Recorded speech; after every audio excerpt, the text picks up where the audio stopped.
Welcome back to the Unpatched Gaming Podcast. That's your host, Zach. Hey. And Tyler? Yeah, that's right. Totally scripted. Yes. Zach and Tyler here to play Ragnarok. Oof. God of War Ragnarok. I've been waiting for this since the first game was, since 2018 was halfway done. Game it was, and what a game this is. I cannot wait to jump in. But Zach brought some beer this time. Yes, some God of Pre-War some pre-war Pilsner. This is from a local, one of the oldest, if not the oldest. It's up there. Austin breweries. It's called Live Oak. Not usually my favorite. Their most famous, widely produced one is their Hefeweizen, which I do not think is a very good Hefeweizen. It's not my favorite. It's fine. And their Oktoberfest is also pretty popular. Again, it's good. It's a good Oktoberfest. This I picked up just because I wanted a Pilsner, and it was there. And was incredibly impressed. This is a fantastic beer. The best one I've ever had from them. I wish you had more because I anticipate drinking this very quickly. I have one more, I think, in the fridge. All right. So, yes, let's open it up. It's a pretty, it scratches all those Pilsner itches. It's a delightful brew. I tried it. It's been a while now, but I texted both you and Brandon. I was like, hey, you guys got to give this a try. It has given me a new interest in Live Oak. Yeah, I would like to visit it pretty early. We'll talk about this. You can already smell that later. It smells so clean. Not in this episode, but a little later this year with our end of the year wrap up. But we've got some new ideas for the cast moving forward, moving into the new year, which will include much more beer. And I think Live Oak should be included there pretty early in fact, on. if you want to do them first, because they're, again, I think the oldest Austin brewery, I think that'd be a good touch. Yes, indeed. But yes, and you indeed. can literally, we were just pouring it. You can smell the grain on it. You can smell it, and it their trademark kind of cleanliness. They always have this nice, clean smell to them at Live Oak. Just smells really nice. A little bit toasty, just a tiny bit toasty. It's such a nice beer. Yeah, I could drink this like water. It's very good. Ooh, very and it's just got it's very flavorful for a Pilsner, but not flavored. And like most Pilsners, this is like really low. Yeah, 5%. Yeah, you can put these away. It's basically kombucha. I don't know what makes it pre-war. I should have looked it up probably, but I don't know if it's just a branding or if it's a real style. But this is definitely has more grain character showing in it. It's a little bit more bitter than you'd expect from a Pilsner. Not necessarily very any hops standing out. No hop elbows. Elbows. That's interesting. When Amanda and I were in Napa for our honeymoon, this extremely bougie winery that we were at, the bartender? I don't know. The guy giving us tastings of wine was like, you know how you can tell when you got a good wine? I said, how? He says, when it don't got no elbows. And it's like, not one thing sticking out. Oh, I can taste this. I can taste that. When it's just wine. It's like, that's when you know it's a good wine. Yeah. You said this is one of the oldest breweries in Austin? It's 97. I thought it was much older than that. Oh, interesting. Maybe they sometimes, we're a continuation of this brand. Yeah, maybe. I don't know. I know that I think it's Heaven's Hill does that. We've been here since 1640. We were founded by the Native Americans. Their tagline here is "Made in the Shade." That's because I have been to their. It's a great location. I have been to the brewery once, long ago, but they have a giant oak tree, just right in the middle of their yard. And all their tables are under the oak tree. It's very, very nice. Huge tree. Yeah, I would definitely recommend it. Anyone doing visiting Austin, if you're just looking for a good space to be with your beer and you don't want to drive down to Jester King, this is a very good substitute. It's a way better space than Jester King, I think. Jester King's sort of all over the place. A lot of their tables are on a hill. But it's such a seems kind of outdoorsy. segmented. There's more things you can do. This is just a good space. Yeah. They have Jester King actually has activities. They have a little inn over there on the other side. Yeah. So. Anyway, which is not an inn. It's like a event space, whatever. Let's talk about God of War, my friend. Jump right we've done into this before, but let's go ahead and talk about it. History. with the series. Just give people a little primer, like where are we coming from with this series. Before we jump into that, Wow, way to ruin my flow. Okay? Yeah. There will be no spoilers when we're talking about. There will be. No, I have it right here. There is a cut into the spoiler territory. The only spoilers we'll be giving are all gameplay related. We are not going to talk about any gameplay spoilers like that, even for like the first few hours. Really, we won't even bring that up until we say we're about to talk about the story. Here's where the spoilers start. Yeah, and we'll finish the gameplay spoilers right there before the story. Yes. Cool. Let's jump in. Yes, let's dive in. So this is a series so I lived with my parents through college to save money. And this was I was already dating Amanda. We might have been engaged. This is one of the last series I played in my parents' house. I just wanted to, which is a weird thing to play in your parents' house. But you know, when you're 20 and your mom walks on the sex scene, you just don't care anymore. Like, hey, mom, I'm playing a video game. Like, it's like, it looks fun. Let me tell you, it is. Press X to smash. So I really enjoyed the series. I literally picked it up on PS3, the whole collection. They had, in order to have the whole collection back then, you had to have the Origins collection, the PSP collection. I think that's Origins, actually. And then you have just the collection of the main games. And then I bought God of War 3 on PS4. And then Ascension, you had to buy separately. So I played actually every God of War game that wasn't like a mobile game or something. I'm sorry to hear that. All back to back. Wow. Because I wasn't married and wasn't in my own house and was just playing all the God of War games. But I loved them. I really enjoyed them. I don't play a lot of action games. I don't play a lot of hack and slash games. But back then, at least. I play more now because of God of War. Mm-hmm. God of War was my first step. For many people, their first step into the bigger brothers like Devil May Cry or Ninja Gaiden, those action games. For me, it reminded me of a, non-RPG Kingdom Hearts. And I was like, oh, I like this. This feels fun to play. So I liked 1, loved 2, loved 3 even more. The first PSP game is one of the worst games I've ever played in my life, and Ghost of Sparta is actually probably my second or third favorite in the Grease series. Wow. What is one of the worst games? What's another worst game you've ever played? Another worst? See, that's a hard one. Now, I mean, like honest to goodness games, not like little crap mobile games. Sure. Something like for me, Assassin's Creed Revelations. I think that game is a piece of trash all the way through. The revelation to his story is just crap. It was like advertised that it was however many studios all working together. Yeah. That is not a selling point. It was obvious that the work was so split up. The graphics looked worse than the previous game. And the gameplay was just so segmented and garbage. Why was it? There were mobile mechanics in there. There was a tower defense minigame, which you had to play, I believe, twice.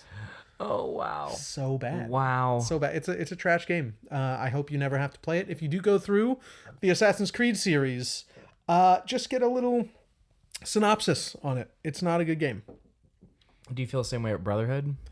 No, Brotherhood I remember being quite fun, but it didn't carry the same weight as 2.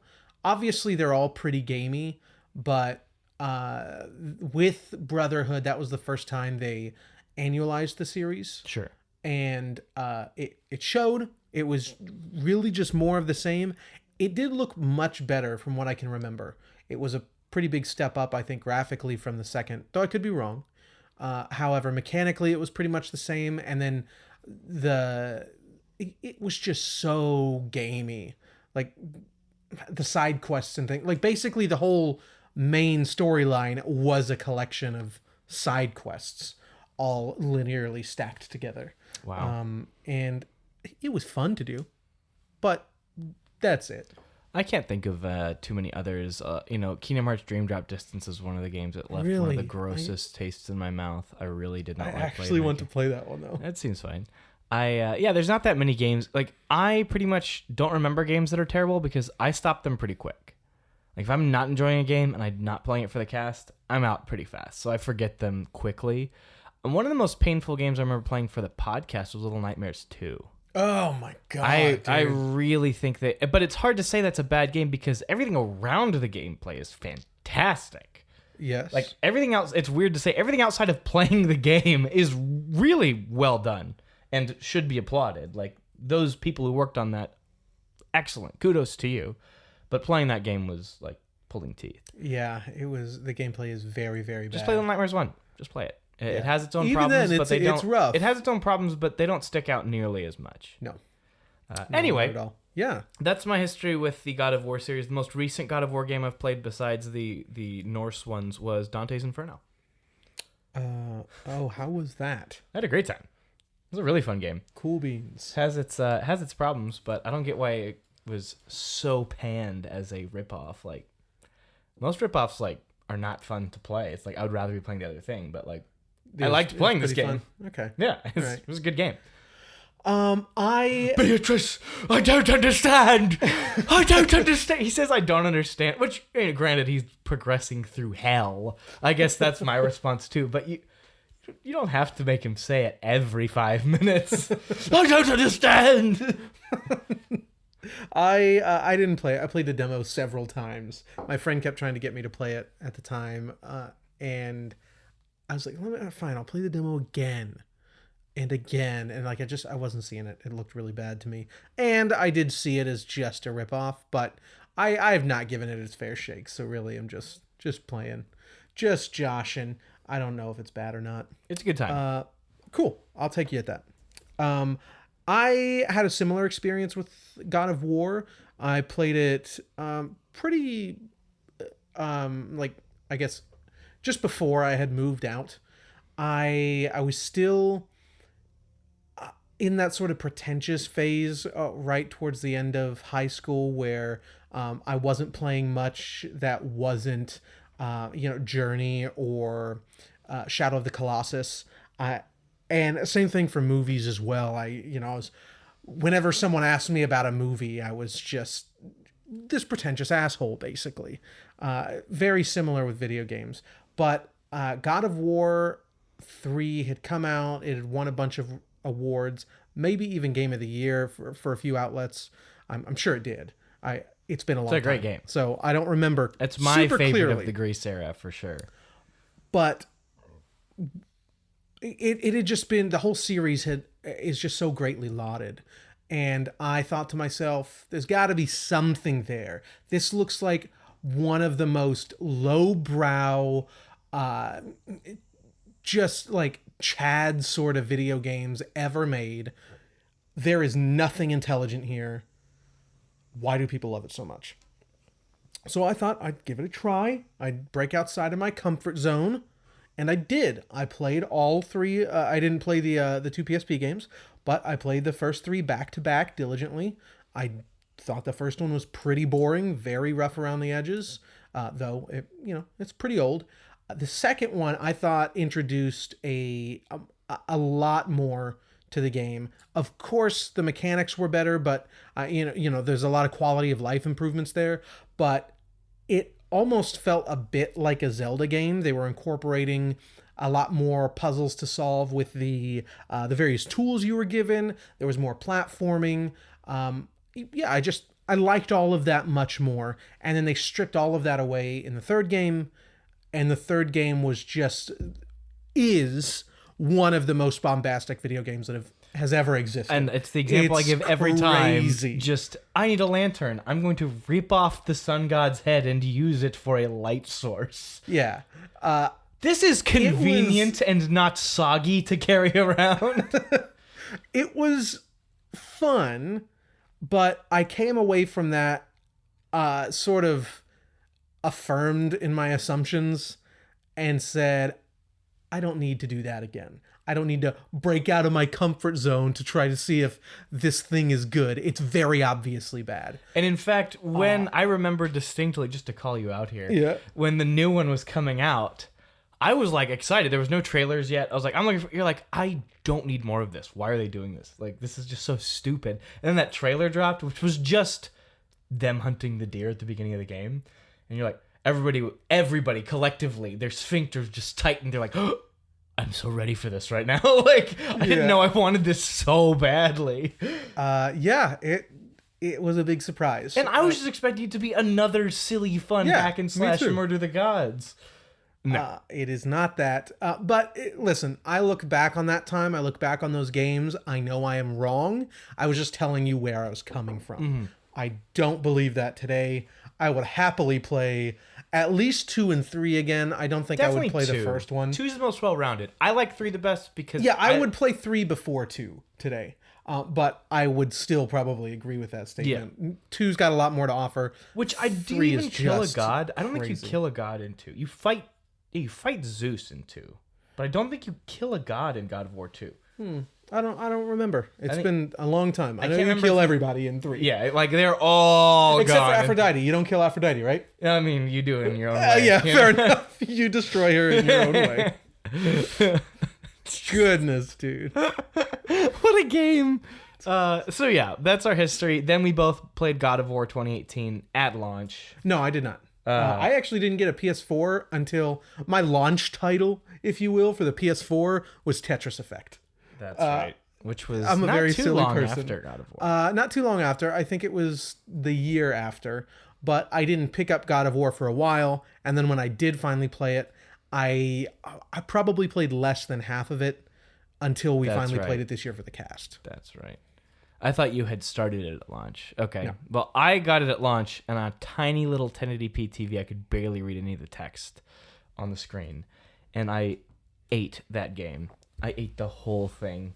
Yeah. Like, seeds and all. It was... and you did for this one as well. You 100% in this game? You are right there yeah, at the so I, to finish it on 100%? time, I skipped... Because basically, Vanaheim gets an entirely other section opened up after a certain point in the game.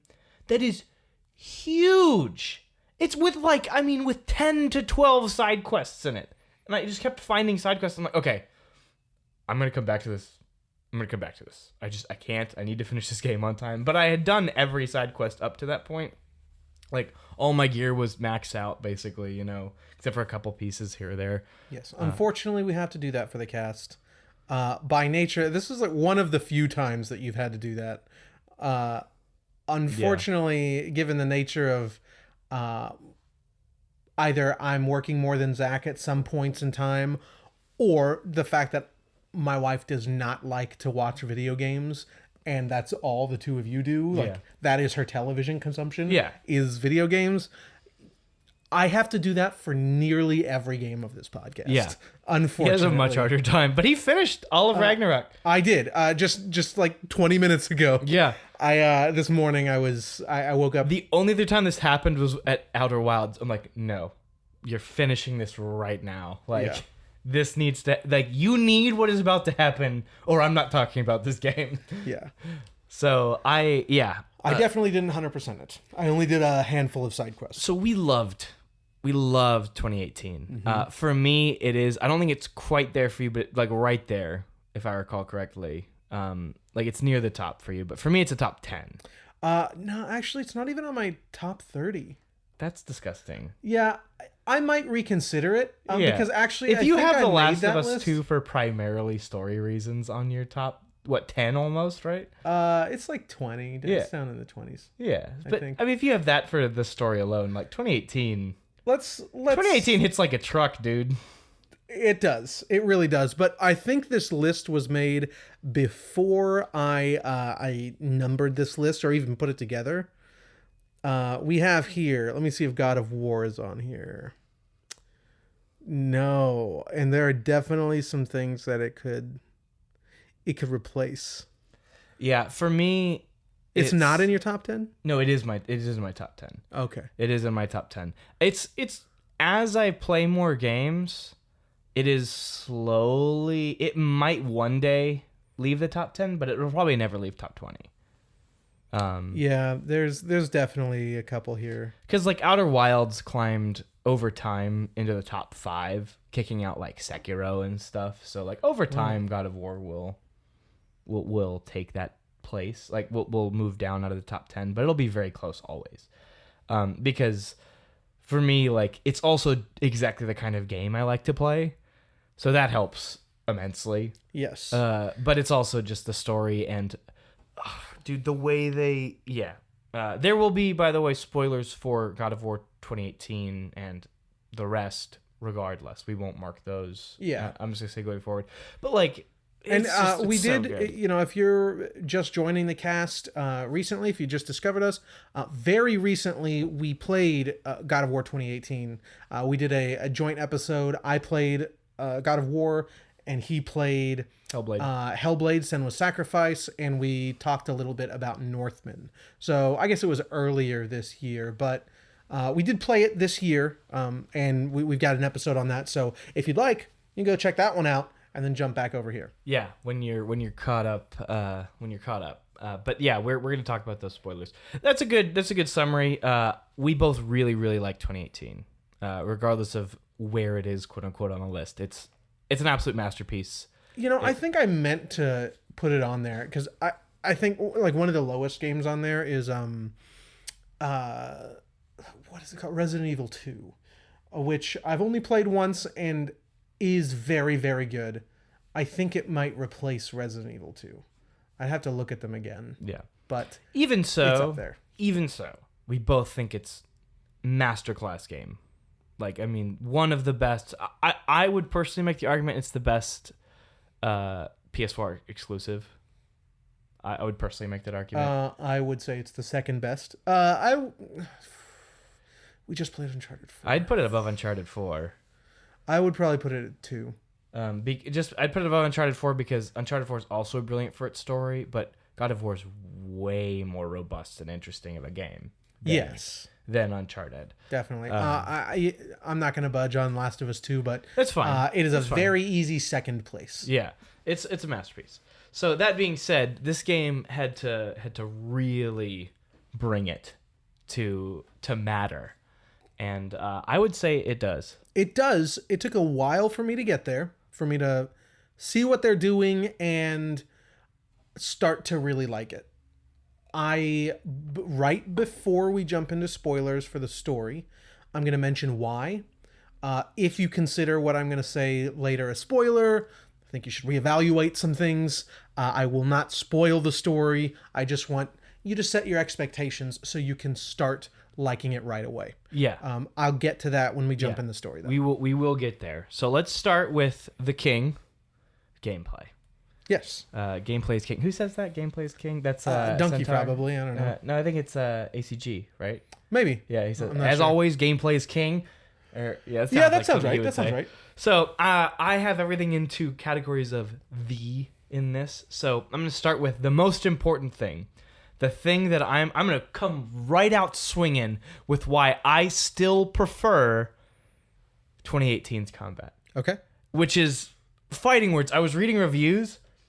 Without fail, including story, most outlets say Ragnarok beats it in every category. That's crazy. And I disagree. This, I say, comes down to preference. And the story, I will make the argument later that I think the first one beats it in story. But we will be not nitpicking, but it will be. This is still so good. It's still an incredible story. It's just like, we'll talk about it. So I'm going to start with the flow, because the thing that stood out about God of War 2018 was the absolute synergistic in and out of combat, fist to axe to this to that. Every decision by the end of that game, every decision you made was so natural. You didn't have to think about it by the end of that game. You're like building stun here. You had your own little mini combos built in your head because you could pull back that axe in a million ways. Your fists were incredibly useful and had a huge skill tree on their own. Yeah, the shield had its own skill tree, a full skill tree, which is how I played. I played barehanded almost the whole game. It was pretty much, and what they did is they basically tied each one to a type of damage. Stun damage was, your shield / fists were better at stun damage. Axe was better at raw damage.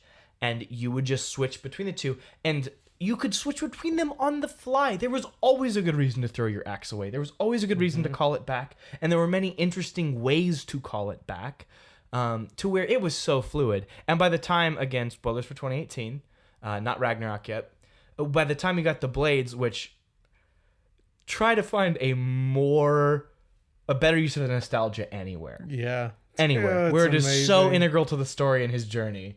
And what that means that he grabs them. But by the time you have the blades, which don't flow into that system, they are being used for crowd control. Something the axe can do, but is far more committal, a lot slower to do that crowd control. So by the time they start throwing bigger crowds The at shield had a really good crowd control, though. There was a move which you have here. Smash, right? That as well as punching the shield. Oh yeah. There were a couple good options, but they absolutely get obliterated by the crowd control of the blades. Like they're just it's so fast and so good. But the blades, you have to switch between them, and you can't switch to fists easily. Like it's fists and axe go together, and blades are their own thing. Yeah. And it was more of a story decision, but even then, the blades don't meet the incredible flow of the axe and fists. They're a great option. They're fun to use, and they come at a late enough stage to where them not being as fleshed out or as good as the axe and fist combo. Yeah, it's very late in the game. Is fine, and they're a great option to have, and they're fun to use. But man, getting them back and his face, like everything works with that moment. Ragnarok's very different. It's a very different flow. In fact, every skill is built around a new flow, which are centered around two things. One is meter build, trying to get that L1 plus triangle. The damage from that is so big. Getting that L1 triangle, like you have to build up a consistent combo with your weapons. Now that does carry over between weapons, that meter fill, but it's kind of done in a way where like you're getting more rewarded with elemental frost damage or whatever by staying with one weapon for a little while, and then you're encouraged to switch to get the bonus damage. If they're frozen, you get an ability that lets the blades do more do more damage to frozen enemies, right? Yeah. And same with the reverse. So you're encouraged to kind of stay with the weapon for a little while, switch to the blades or switch to the axe, and then, go back and really make it happen. Mixed combos aren't a thing, which surprised me. So your fists, which, you managed to make the fists very viable, but still the amount of options are way fewer. Oh, yeah. Like way fewer. All of the skills, and no, not all, the few skills that carry over from the shield tree, which is not included here, which is also just the hand-to-hand combat skill tree. They're sort of tied in there in the first game.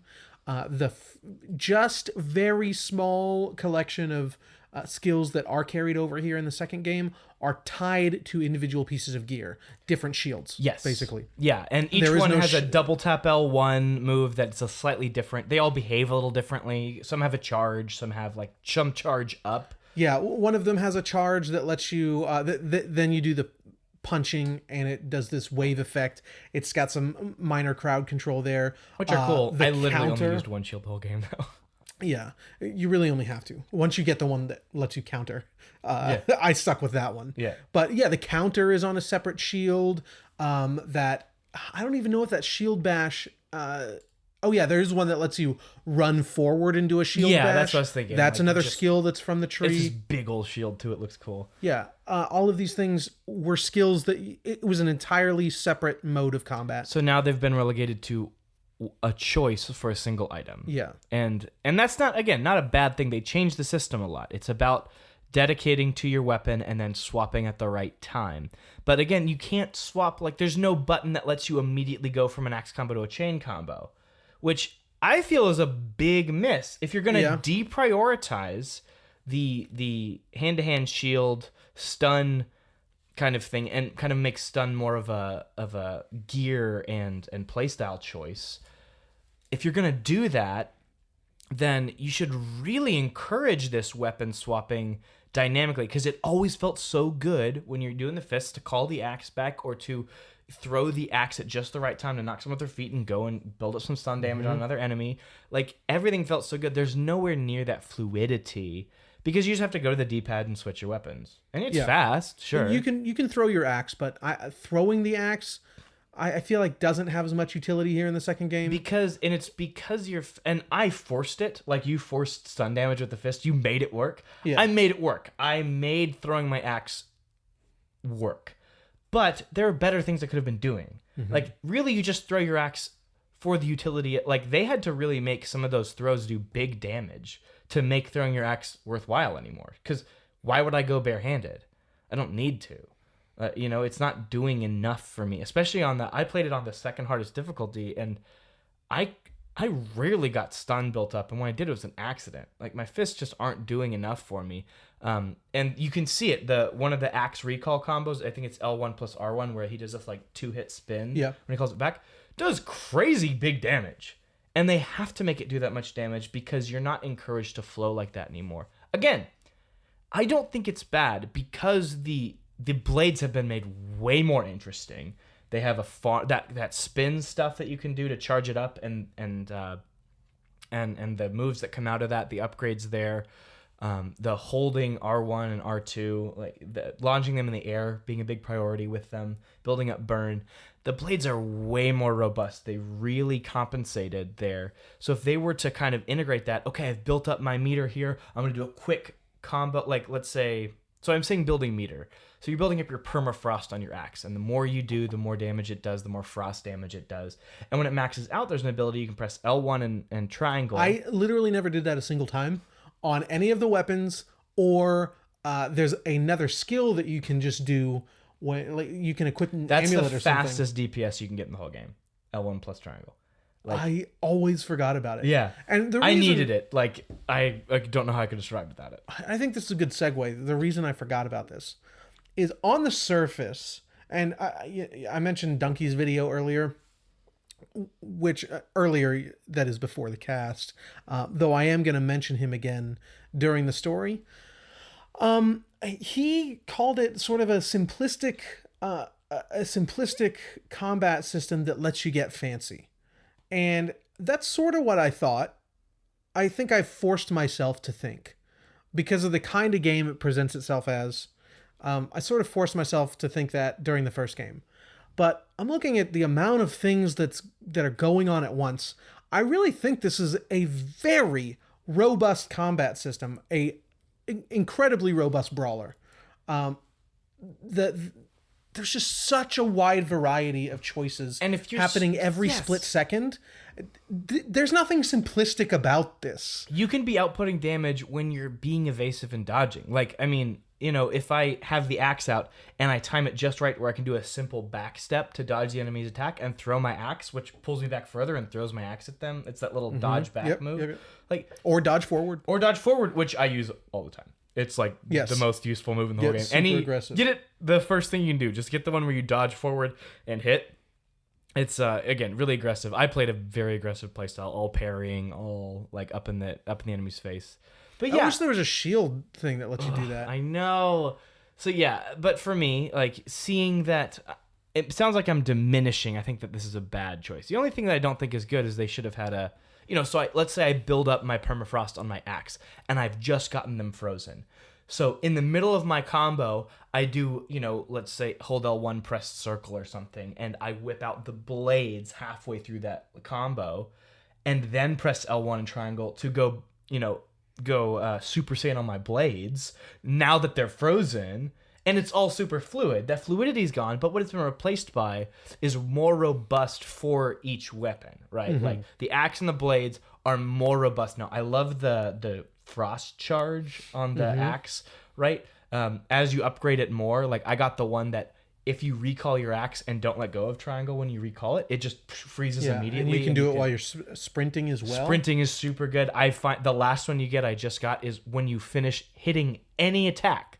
You just press triangle, it'll immediately charge. Wow. The sprint one is so good because I always rush an enemy and will jump in. So while I'm sprinting, quickly press that triangle, get it charged very quickly. It's like a quarter of the time it takes to do it while you're standing. And those are big damage moves. But and then big jump moves. with the jump. Jump with the permafrost it's a lot of damage. It's a lot of damage. Really good. Yeah. And then what they do with the blades is really fun. You spin one of the blades instead of. Do you hold triangle or you tap it? Yeah, that's right. And it's there's a pommel so he's spinning the blades at his right side. There's a pommel that makes any projectile that hits you while you're spinning them be deflected. Yeah. Which is just So cool. I think that's the one I have equipped, but I didn't use it a ton. I replaced it with the one that makes the dodge forward, dodge back moves do like triple burn or something. I don't think I found that one. But you did, pretty much 100% of the game. Almost I there. definitely did not. Definitely did not. But yeah, there is a lot more here, but you're right. It sacrifices the fluidity. So it is going to come down to that preference. Yeah, and again, I have don't think never it's played better or a worse. played in a combat system that felt as good as God of War 2018. Yeah, It was incredible to me. Now, gorgeous. let's talk about, if you don't mind, let's talk about the gear. I still don't like it very much. It's much better. It's much better than the first game. Fights are going to happen. Not Really. I do think that... Yeah, go ahead. So in the first game, I think there was way too much RPG stat way too digging looty. around. Yeah. Way too looty. But like, and because it's like, oh, I now found a level 8 piece of gear. I'm going to dump my old gear now. Like, there's no... It's like... But I really liked what that old gear was doing. Like, I liked that. Oh, too bad this is the max gear in the game. Like, you need to be using it, or Sigurd's going to just crush your face into paste. I also did not like and this is mostly true for this one as well, the blessings you get, like the blessing of additional strength, additional, I don't know, speed or luck or whatever that you get when you do a thing during combat. They're so minuscule and they happen so quickly. Some of the blessings are finished before the animation is finished. Yeah, you have to like really build into a blessing, and like it has to be a decent one. Like one of the best ones that I know is there's one where you activate, I forget what ability it is. When you activate it, you just get a damage boost for 10 seconds. It's like you can build into that. 10 seconds is huge. Yeah, because usually it's like 0.7 is is nothing. not long enough. Yeah, it's not long enough. There are attack animations that take you longer than 0.7 seconds to get out of. Yeah. It's not good, and I think it's completely meaningless in the combat. That being said, I wouldn't mind if it were removed entirely and most of the stats were taken away. I like the stats because I like making a build. I think making a build is good. Again, I don't think it... The first one undermines itself... 2018. I'm going to keep saying 2018. 2018 undermines itself by doing the, I found better loot, let me drop my old gear. It totally undermines... Because builds are now irrelevant. You are just playing the way you are playing because you're going to find better gear in 10 minutes anyway. Yeah. And there's no point in getting used to this I style. did not do that. It probably wasn't even halfway through the game. I just found some that I, one, liked the look of, and also liked the function of, and just kept upgrading that. And yeah, the problem too is that as you get higher difficulties, it's like it gets harder and harder to maintain your gear. The first one, upgrading your gear was also not quite as easy in the first one, if I recall correctly. Like keeping up gear with the gear you're finding, the level of the gear you're finding, if I recall, was much harder than it was in this game. Like I think it was, but I feel like there was a lot more gear in There's so much more gear. Like this one is set to, there. I think I have maybe 10 different pieces. Yeah, that sounds about right. 10 different sets in this game instead of 40, 50 sets in the, not really, but like 30 probably. It was a lot. In 2018. So for this, you're right, and it's kind of like these are the set play styles that we think you'll enjoy. They obviously have a way that you should be thinking about playing them. Yes. Like you can do that without the stats. The second piece of gear currently is max level for me because it's all it is raw strength. You sacrifice all your defensive options, like all your defensive stats. It's about raw aggression, and your axe shreds enemy. I'm on the second highest difficulty. It shreds enemies. It's so powerful because strength is the axe stat, and it just eats them up.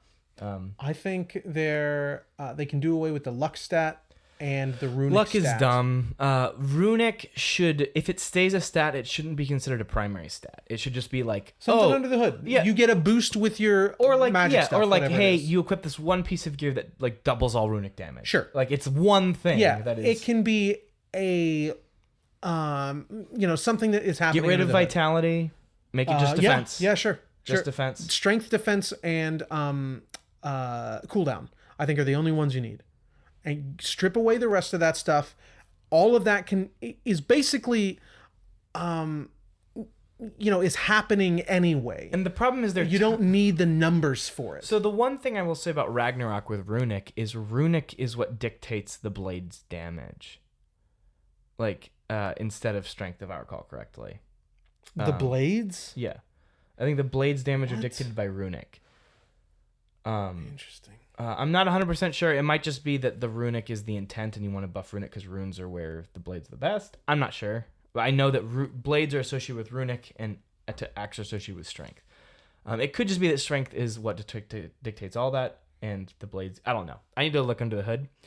So that being said, that would give it more of a reason to be there. I will say that I will call the gear system fixed in this game.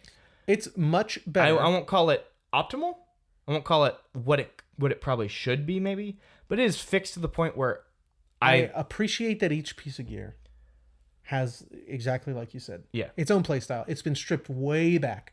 I found what I liked a little more than halfway through the game and have upgraded that almost completely. I need to do some of the end game content if I want to get that. The final 2 stages. I'm at 7 right now of the 9 because I need Asgard ingots or something. I don't know. Something to upgrade it. You'll get buckets of them. Yeah. If you think it's a spoiler that you go to Asgard, you need help. Yeah. But so yeah, it does a very specific thing. I like it a lot. And there's other gear that I liked a lot. They did a very specific thing. However, as I said, those 3 attributes I think the game could do without. And, oh, darn, there was one other thing that I was just going to consider, and now I have forgotten it. That I think can be done away with. Say what you were going to say about the combat. Yeah, within the gear system. Darn it. I don't know. Anyway, go ahead. What were you going to say about it being fixed? Yeah. I mean, I just think that that the gear was pretty much my biggest complaint in the first game. Definitely. It was my biggest 100%. Complaint. I think that Ragnarok saw that and really ran with it. The other thing, sorry, that's one of my 2 biggest complaints with the first game. The other is the amount of trolls you fight in the first game. In fact, there's this is not a spoiler. I'm not going to give you details, but there's a joke literally about that within like the first major area of this game. Like they literally know, yes, there were too many troll fights. We're sorry. Like we had to get this game out the door somehow, and it's lovely and perfect. Just deal with the troll fights. Yeah, like, there was a joke in the beginning. I forgot if I mentioned it in the beginning of Uncharted Lost Legacy. In the very beginning, right after you meet Nadine, you guys, the 2 of you are making an escape, and you push a cart around, no! And it falls through the floor, and then Nadine falls through the floor as well, and you have to go help her up. And she's like, yeah, let's never do that again. And you don't. That's incredible. But then they do in Last of Us several times. Oh, yes. So they didn't actually learn. I think that what's amazing with God of War Ragnarok is I did a lot of the optional content. And even in that, so mini bosses are repeated. I expect mini bosses to be repeated. Like I don't mind that so much, like if the big stone titans, I think I fought 4 of those, and 4 is a great number. Yeah. And same thing with trolls. You don't fight your first troll till over halfway through the game. And then I think I've only fought 4 trolls as well. Are you talking about, trolls? What? Yeah. The big trolls, like from the first game. You said there were too many? Yeah, but they're not in. I didn't fight a single troll in this game. The ones you jump on top of and drive around? Oh, but that's not a mini boss. It's just an enemy. Like I'm talking about, like the trolls with the big tusks and the massive. They all carry a big pillar. Oh yeah, okay, yeah. None of those in this game. Yeah, not a single one. And I forgot about those guys. I thought you meant the guys that you like they're so ride forgettable. around. It's because they're so forgettable. Yeah, I would rather fight another one of those. I'm trying to think of the bosses I remember from 2018. And obviously Baldur. I still think one of the greatest cinematic fights in any video game is the opening fight with Baldur. That's so good. It's just incredible. There's even Baldur's Chasm. They point it out. Oh, it's Baldur's Chasm. Yeah. The Baldur fight at the beginning is one of the best cinematic fights ever. And at the end. And at the end is amazing. Yeah, the end is so good. I remember Magni and Modi. That was a fun fight. Yeah. That was a fun fight. And I remember the dragon. Otherwise, I can only think of trolls. And I remember the dragon because it's a giant dragon and it looked pretty, but I honestly thought that boss fight was pretty the boss. weak. It's one of the weak fights in the game, but at least I Yeah. remember it. Yeah. Like, the 2018 for a game that was remembered for its cool, fun bosses, really doesn't have that many cool, fun bosses. Yeah. Most of the challenge, like for me, and of course that is entirely talking about main story. Obviously, fighting the Valkyries is the best part of God of War 2018 from a gameplay perspective. Fighting Sigurd is one of my top 10 boss fights. I love it because you fight all the Valkyries, right? And they all have one little unique thing they do. Otherwise they fight the same. You really learn this pattern. It's a difficult pattern to kind of grapple with, and it takes you a while, especially on difficulties, to like really get it down. But you start to get it. You're getting better at fighting these Valkyries. They throw in some like weird stuff every once in a while, like you have to fight in Muspelheim where you only have a set time before you die of the mist or whatever. But each one has its own move. Then you finally unlock Sigurd's like big area, like the Queen of the Valkyries, and she has all of their moves and can whip them out at any time. You have to play pitch perfect. My palms sweat thinking about fighting that boss fight. I put it up there with like Slave Knight Gale from Dark Souls 3. Like, that's a boss fight, man. So yeah, another thing they fixed. I will remember the bosses in this game far more than I will the others. Yeah. And there's not many. There really aren't. But the latter half has 3 just really good bosses that stand out. Oh, my favorite that I fought. The end game stuff is really good. Sure. But yeah, sort of past that halfway point, there's this like giant lizard, not quite a dragon, this giant lizard that comes through a realm tear. Oh. And the way it like swings and like weighs its body down on the edges of the realm tear are like it's a physical object. It's their dragon redo. Like it really is. It's their dragon redo. And they nailed it. Yes, it is so fun. It's such a good fight. So that is one thing I think Ragnarok really blows the 2018 out of the water with, is the bosses. And the mini-bosses, they're repeated far less. Again, lots of side content. There's one mini-boss that, it could be called a boss, I don't know, that I think is like, okay, it's hitting enough. I think I fought the last one. The hatred or whatever they're called? Oh, it's a little different because they're so fast. They're so fast. It's like, and they're building towards something. Obviously, I don't know what yet. They're building towards something. For me, it's the big crocodile bosses. Oh, I only fought 2 of those. Yeah, and the second time there was 2. Yeah, there was 2. So I guess I fought one by itself 3 times and 2 3 times. Oh, so, and that's all optional stuff. But like, I was like, okay, I'm kind of done with this boss now. Like, I fought enough times. Getting a little trolly, but not as bad. They're dispatched very quickly. And the problem with the trolls is they're all part of the main like quest line. Yes. That's the huge thing. Like, you said you fought 1 and then 2, and that's the main quest. And great, done. You're done with it. I have some random things here. Way more crowd control in this game. Like, you are constantly surrounded. They will show up behind you in the middle of a fight, and I've got stun locked to death like more times than I can count. Oh my god, so many stun locks. Stun lock is real in this game. So yeah, way more focus on crowd control, which is fine because they made the blades more robust. I think it works well for this game. I would like to see maybe an enemy behind you. They have like little indicators, and they'll tell you where your companions will tell you where they're coming from. But sometimes it's just not enough because you don't know if it's a projectile. You don't know if it's something you can block. You don't have that information that you would need for it to matter. And unfortunately, enemies track really hard in this game. Mm-hmm. So you can't, if something is dangerous behind you and you just start to run and dodge, they'll hit you anyway. Yes. Like, you're screwed. You have to turn around and take care of it. Yeah. And if there's someone in front of you, they're going to hit you from back anyway. So it's, it encourages aggression. I think they could have tweaked it a little bit.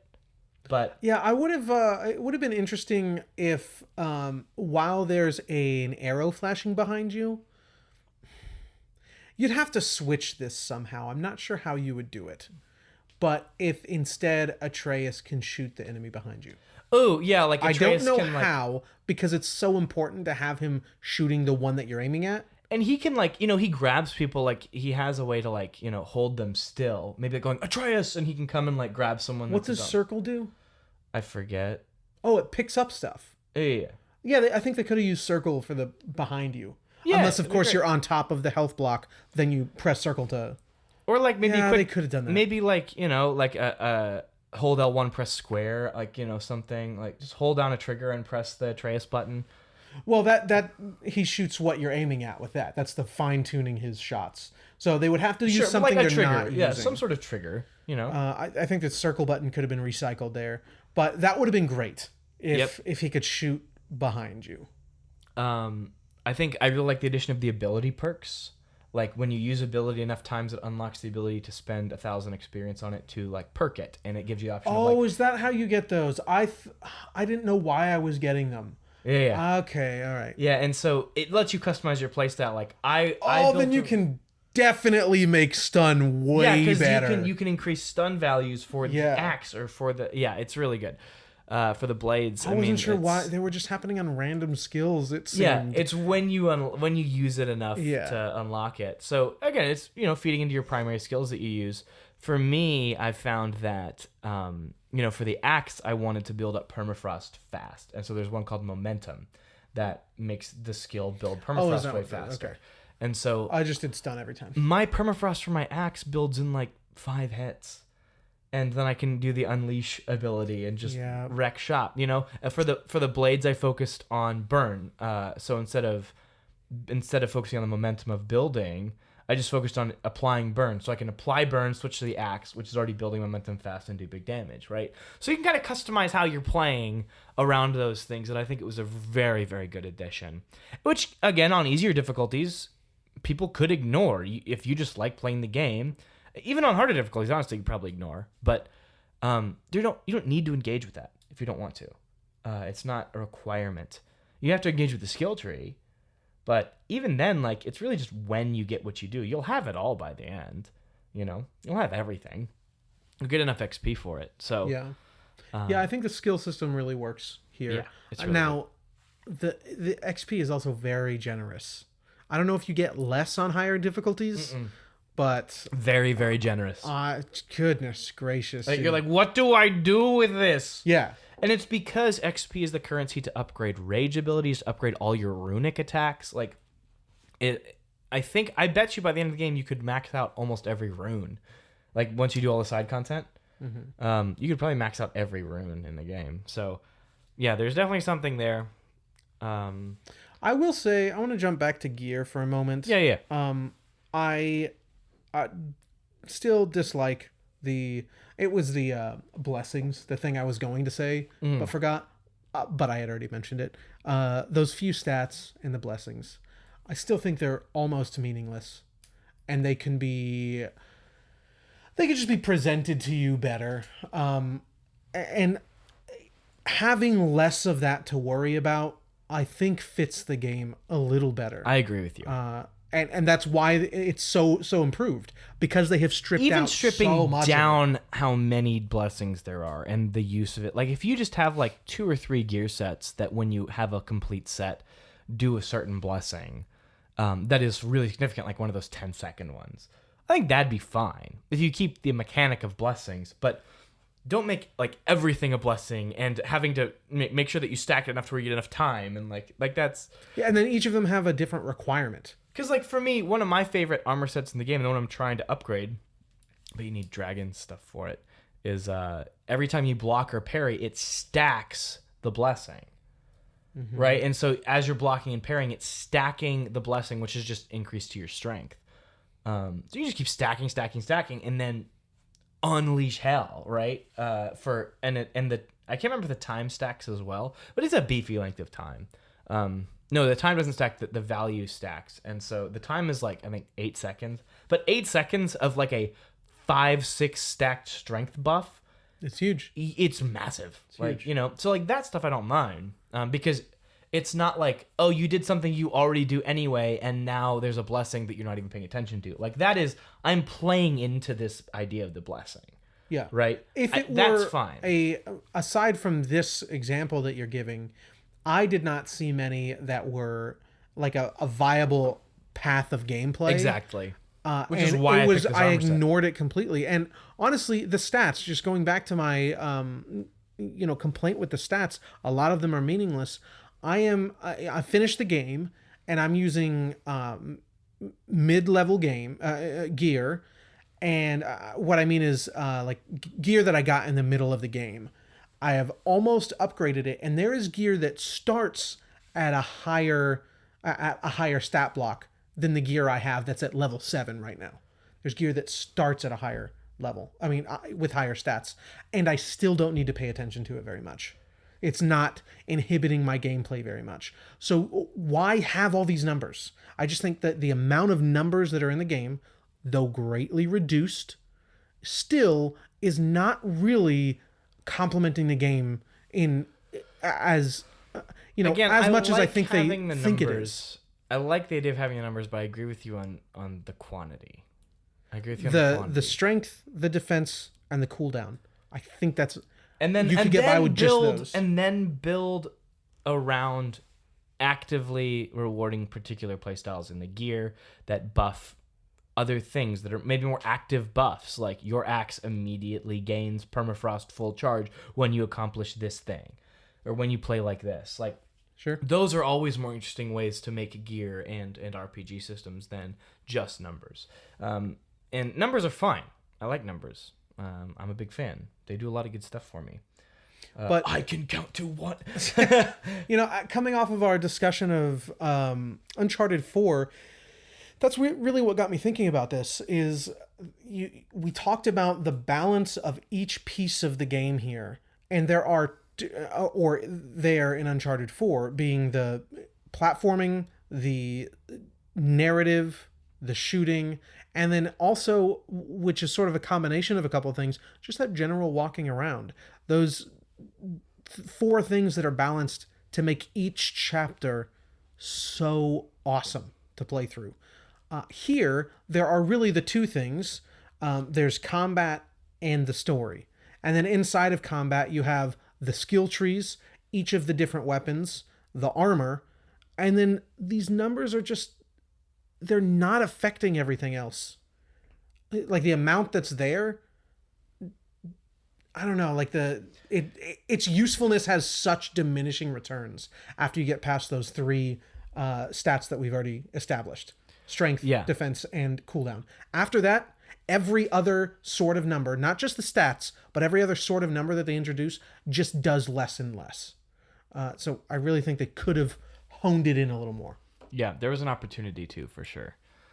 Since they're all, I am splitting hairs here, though. This game's amazing. Yeah, I had to mention this. Like, we are gonna talk a lot of negative things about this game because they are so minor, and because when your game is defined by what it does wrong, and the things that it does wrong are so minuscule and splitting hairs, you've made an incredible video game. But it's easier to talk about the game that way, right? Like, what could have been done better? What could have been done more? Because it's not as fun of a discussion to say, wow, that was perfect. Don't you agree? Yes. This was also perfect. Don't you agree? Yes. Yeah. This game is really, it's going to come down to preference for both the gameplay and the story of which one you like more. 2018 or Ragnarok. Yeah, if someone told me I prefer Ragnarok, I would go, you're right. I prefer 2018. And I would hope they go, you're right. Yeah, they are both doing things slightly different. But just enough for it to really matter. Like, it's differences at the root, It's different. Maybe not so much for the combat, but like, especially for the story. We will talk about that. Differences at the root. And it's why it took me so long to really get into it, to appreciate it. So last thing I want to talk about before we get into spoilers, I found the game over helpful and talkative. Oh yeah. They would spoil puzzles. Like, I walk in the puzzle room, jump and to look around and see what the systems of the puzzle are, and they go, hey, have you tried this? I'm like, dude, I haven't even looked at the whole room yet. Like, calm down, Atreus. And so that bothered me. I found it, you could tell that this game was really play tested a lot, and that they they'd place a Sonic barrel to remind you to look around for, Sonic spots for your arrow. Or I like that better than... Oh, yeah, that's a good... Like, I think good call those cues, like, they obviously, a lot of people had forgotten about that because they hadn't used it in a while. And they go to an area and like, oh, okay, yeah, oh, that's right. Let me look around for one of those. I like that way better. That's way cleaner. Yeah, I didn't even think about that. Then, like, if you need to tell a player before they've even looked at the whole room that the puzzle's situated in how to solve the puzzle, maybe make the puzzle a little bit more intelligible. Like, Yeah. Which, that's unfair. I think many of the puzzles were incredibly intelligible. They just only gave me 10 seconds to look at all the pieces. Yeah. The puzzles were fine. I think, honestly, there was a bit much. Especially right there in the middle when you're, I guess in the beginning as well, when you're using the axe to freeze water flow and have it pour over. Yeah. It's like, it's whatever, dude. Let's get to the combat. Yeah, I don't mind him. Maybe a little bit too much, but I think overall it's fine. I like when it's mixed with terrible traversal. And you and I disagree on this. I love the Norn chest puzzles. The ones that are the 3 runes, and you have to engage with them. Well, they're not puzzles. You're just constantly you're engaging with the environment, and they do become puzzles. Like, sure, the first ones are pretty easy, but they do become puzzles after a while. Like, how do I get these things lit, or how do I get these? Later on when I start. So after our conversation about that, when I said I really disliked them, I had opened 3 more past that conversation. Those were a little puzzly, and I kind of like those.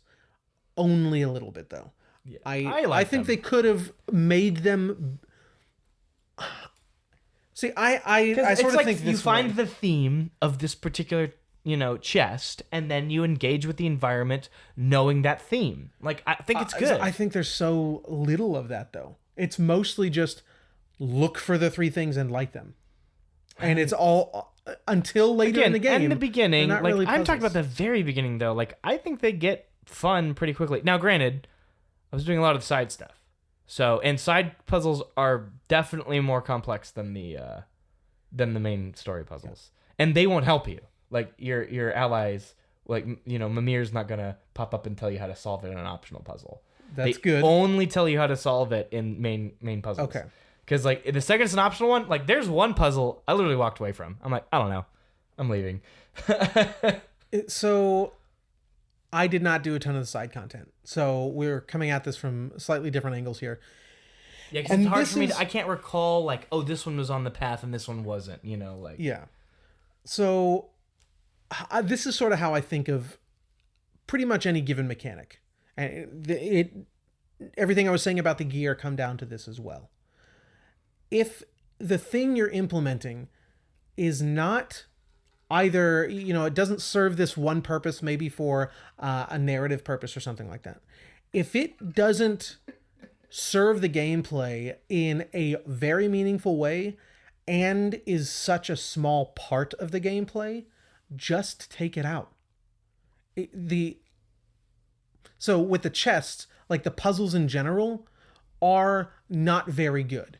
I don't think they committed very much. And again, this is on the main path. I don't think they committed to the puzzle design very much, especially in those chests. And doing the puzzles just isn't like a big part of the gameplay in any like meaningful way. So just take them out. Or commit to the bit. Make me do a puzzle and make it fun. I don't think they're very fun. If there were more of them, I would have liked them more. Interesting. And if they were even harder, if it wasn't just looking around, I would have liked them more. Just commit to the bit. That I say this in life all the time, even when it doesn't apply. Just commit. That's all I want. Yeah, I would disagree. I found the puzzles to be a great pace breaker. They never got too much in the way. The only time I think that I was really not digging the puzzles was in the first major area you're in, with, again, the freezing puzzles you were talking about, where you freeze the water flow and stuff. That, like, there were a lot there.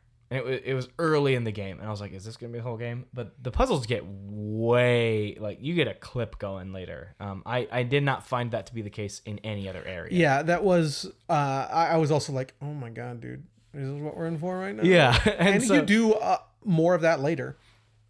Not a ton, though. Yeah. and I would have appreciated if they just made them better and put more of them. Like if the puzzles were a third tier of the game, that's like if it's not directly supporting a tier of the game, or is not a pillar rather, and is not a pillar in and of itself, you can probably start to trim that fat. Sure, that's fair. And you talk about pace breaking, not pace breaking, but or maybe that's what you said. I think that's an important part of games with especially very between story and combat, action combat. Like the story is a huge deal in this game. The combat is so like intense and fun, and in the right context, it's very difficult. I think having just another thing. Yes. Even if it's not fully committed and fully fleshed out, just to have that other thing. I think that's important. And the puzzles move fast. The puzzles move fast. Some of them. Some of them are a little harder, and I liked that.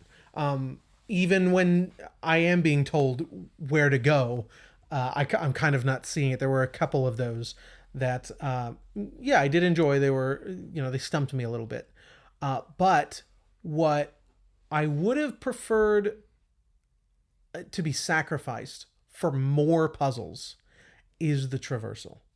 The platforming, if you will, is terrible.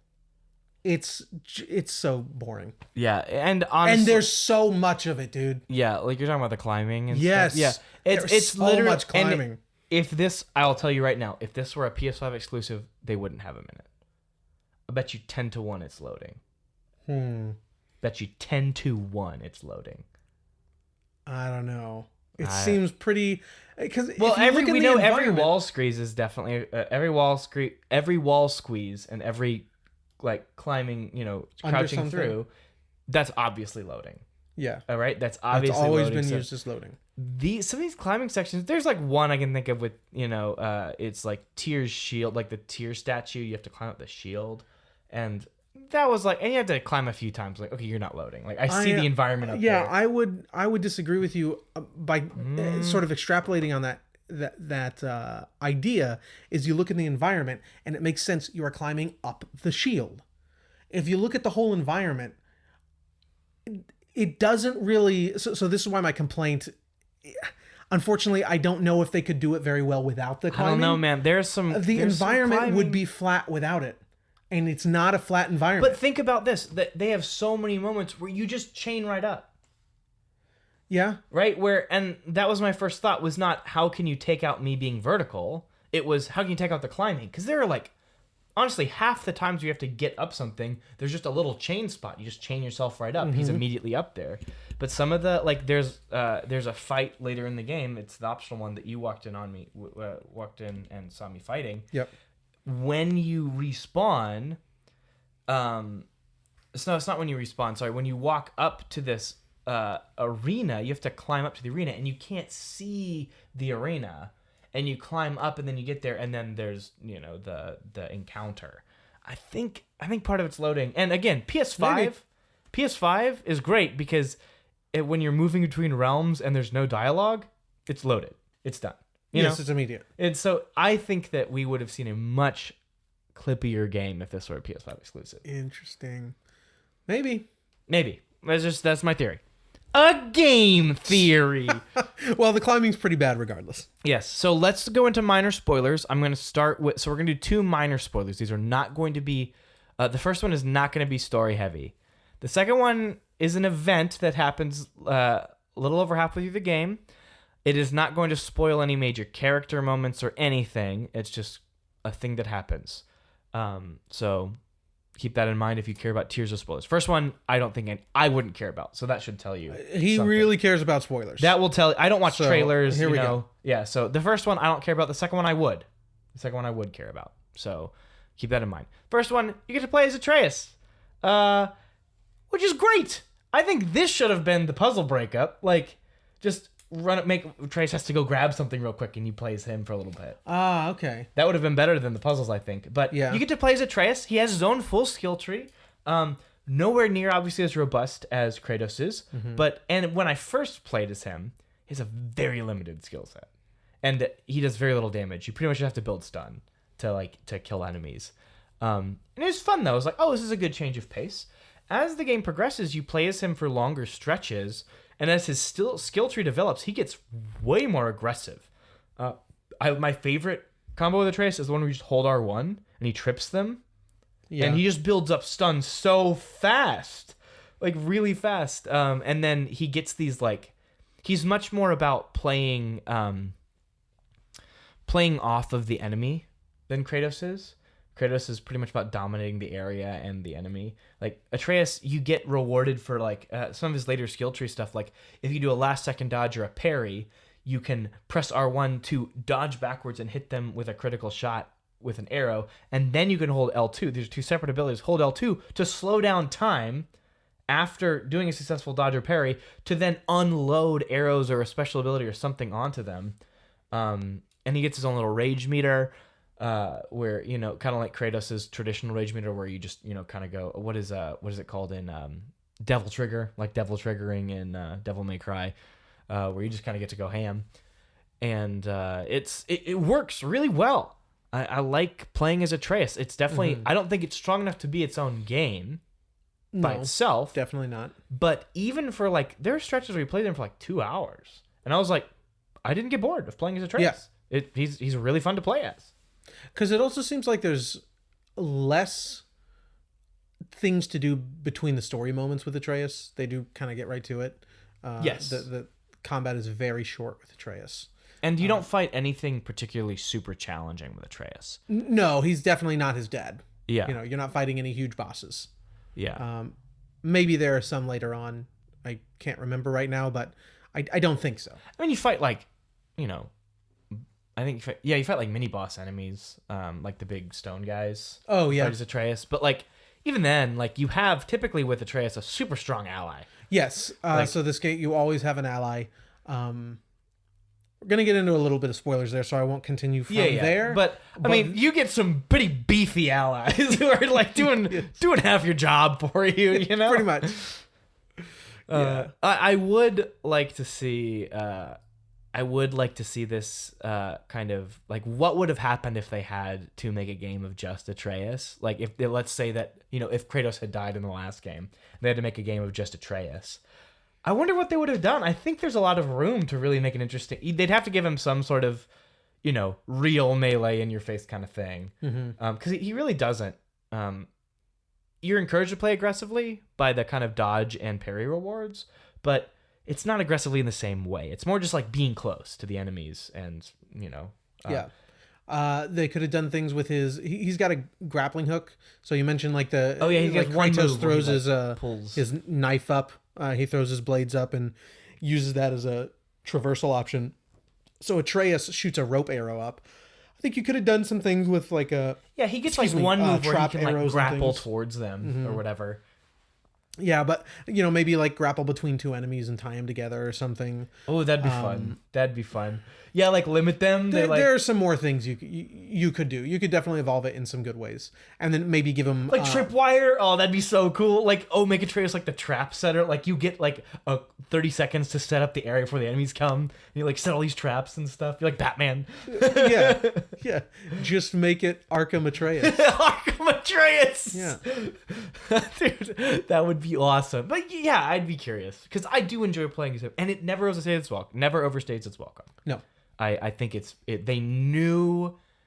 Even the first area was like 2 hours, maybe even a little longer. The first time you are with Atreus, and it's great. Yeah, it's really great. After that, it's usually much shorter. Yeah. But it's good. Yeah. I liked being with Atreus. Yeah. So this next one is one that if you are like me and are pretty touchy about spoilers, don't watch trailers, I think it's time for you to turn it off, finish the game. This happens a little bit over halfway through. And but it's very important to talk about the gameplay. 3, 2, 1, go. So yeah, you get a new weapon in this game, which is, I think, the best weapon in the game. Not like strongest, like that's what I'm saying. It's built explicitly around the flow of this game. You're rewarded for kind of staying with it, and it's the Drop Near Spear. The Draupnir spear, you can throw it, and a couple other moves impale spears into enemies, and it's kind of like a cloning spear, right? It just kind of keeps making new spears as you throw them, so you just immediately have one in your hand, and then you get this big release move where you hold down triangle, and it explodes all of your released spears. You start with 5, you can get up to 8 spears out at a time. You can get to where like they explode twice and stuff.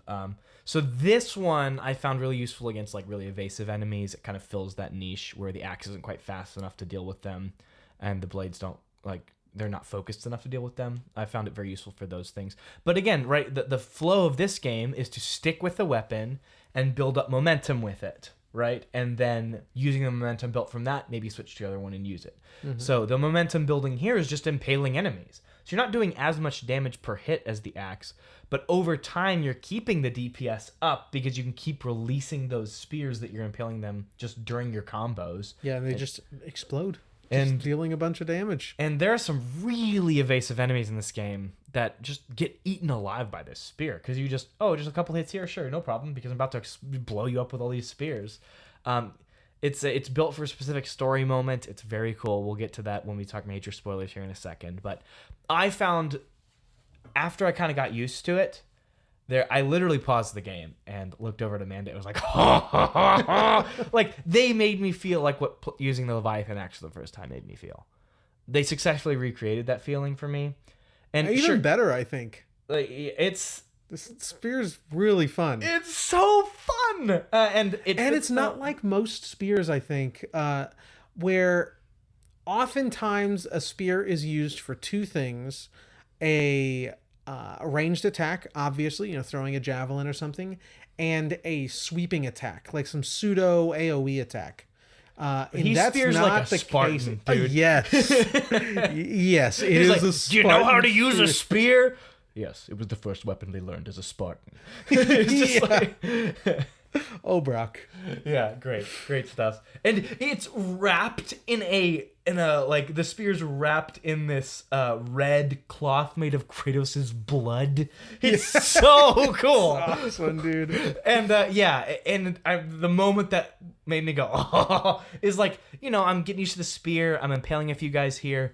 And I'm fighting those stupid little frog guys that always jump away and keep shooting, spit at you. Stupid little frog guys. So I had impaled like 2 or 3 of these guys, and they all come converging on me. I fight them away. I'm about to kill them. They have 2 or 3 hits, like 2 hits left on each of them, and they all jump away at the same time. And I just stand back and slam my spear on the ground, and they all just explode. And I'm like, this is good. Cool. This is good. It also so one thing that I still was not used to by the end of the game is when you throw it, it's L1. I mean, you hold L1, of course, or hold L2, but it's R1 to throw it.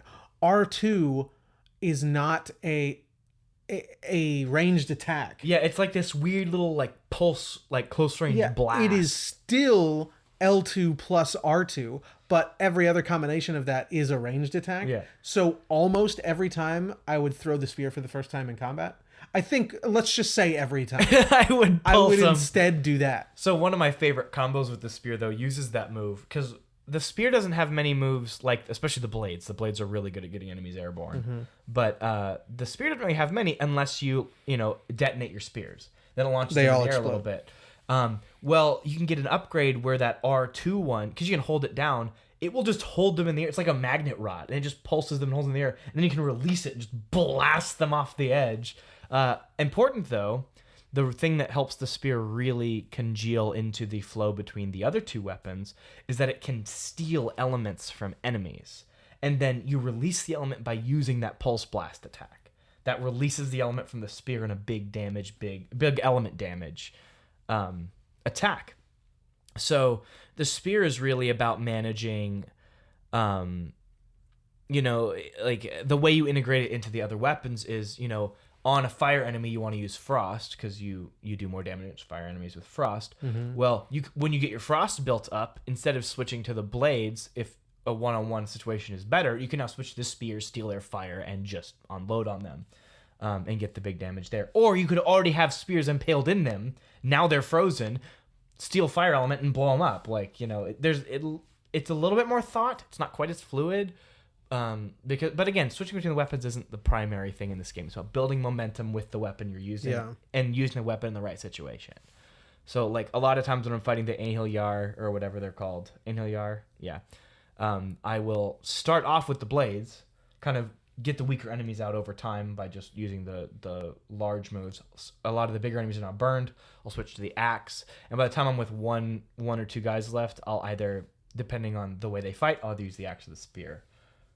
And as you saw, I wasn't doing any of that because pretty much all of the lower enemies, the lesser enemies, I was pummeling to death with my fists. Bare fists. And of course, Atreus's arrows, which inflict a ton of stun. And then even the two final bosses was mostly with my fists. It was pretty cool. Now, I am playing on an easier difficulty because I'm really bad at this game. I played a little over half of it, probably 16 or so hours on the normal difficulty. I don't ever raise the difficulty, but I was just having such a hard time with the bosses that I bumped it down, and I still had a hard time. But it was much more balanced for me. I would still die even just in normal like pack enemy They'll fights. gang up on you so fast. Like if you're not paying attention. So it was still a challenge, but more my speed.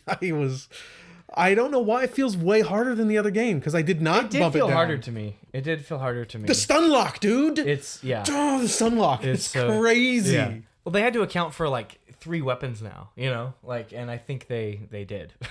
So for me, I actually had the inverse experience. I was playing it on the normal difficulty at the very beginning, and I said, I'm probably going to regret this later, but I'm obviously not engaging with the combat at the level I should be with the kind of games I like to play. So I bumped it up, and it was it was still hard. Like I'd die pretty frequently at the beginning until I got used to the combat again. I get used to the difficulty change. But I was surprised I kept it there the whole game. Aside from the optional content, I died a few times on those final 2 bosses. I died a few times, but like I made it through, and it was fun. I really had to engage with these systems and really dig deep. Surprisingly, not that much with the numbers though, because like we said, it's not really a big deal. I just kept the strength only armor that doesn't give you any defense or anything. What I kept, I don't think I talked about this. The one I kept gives you melee boost, like significant melee damage increase based on the amount of rage you have built up. And then if you take lethal damage, instead of that lethal damage, I almost used that one. It will so take good. a chunk of your rage. Your rage. Now, I'm not totally sure, but I think you have to have a full section of rage filled up for it to take that one lethal hit, and basically you've got 1 health left.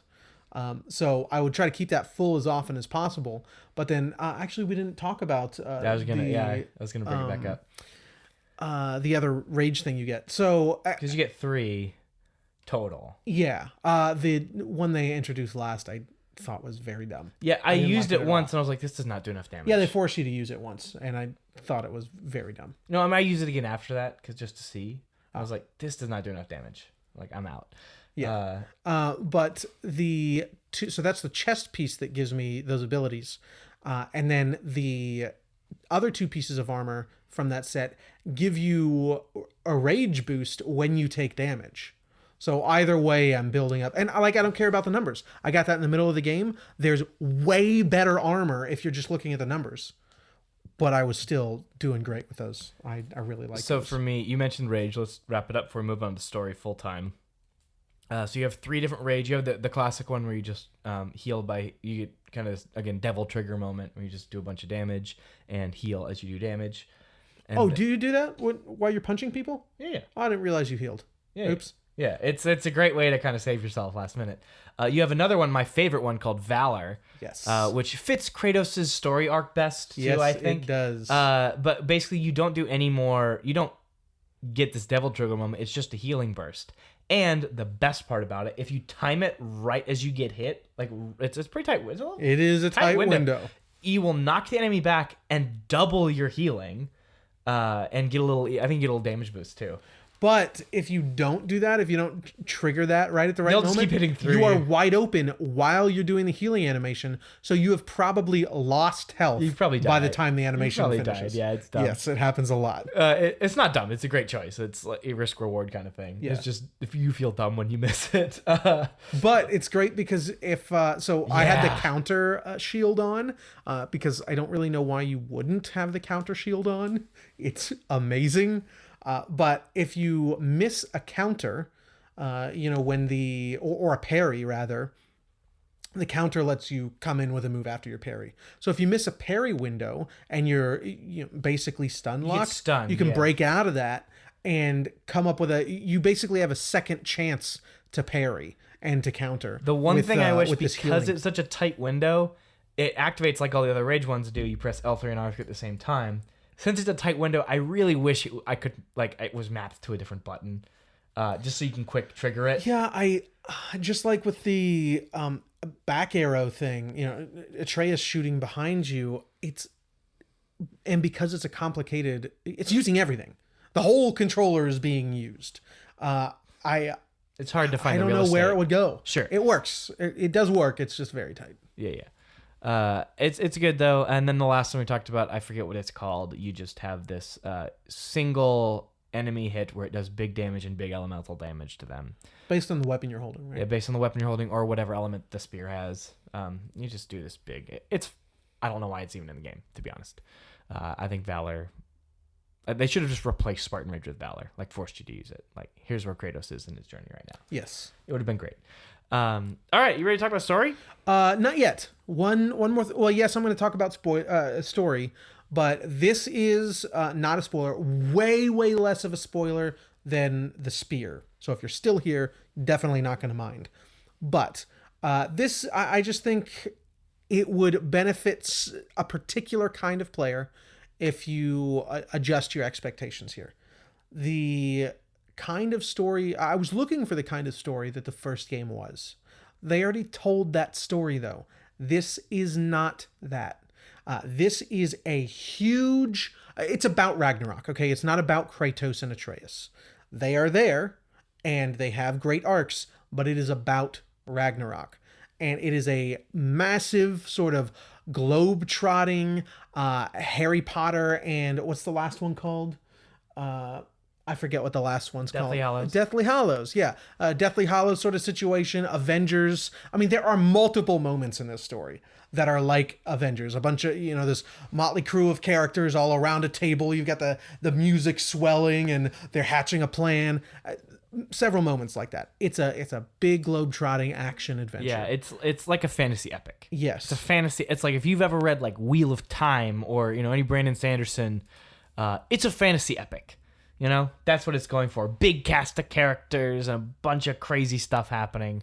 So whereas the first game, everything happening around Kratos and Atreus was there to facilitate their journey. Yeah, every single moment. Here, however, Kratos and Atreus are here to facilitate everything else.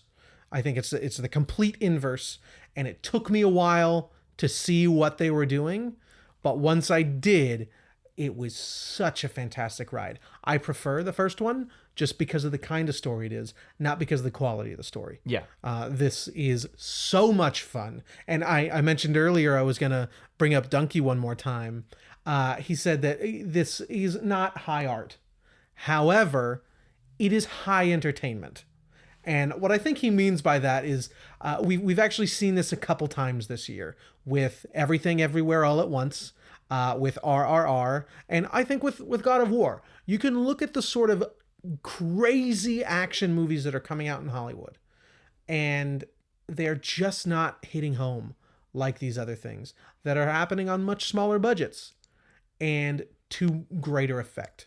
Those two movies I just mentioned, they're doing what Avengers movies try to do so much better with so much more emotion. But you're going to get all of that crazy action fun.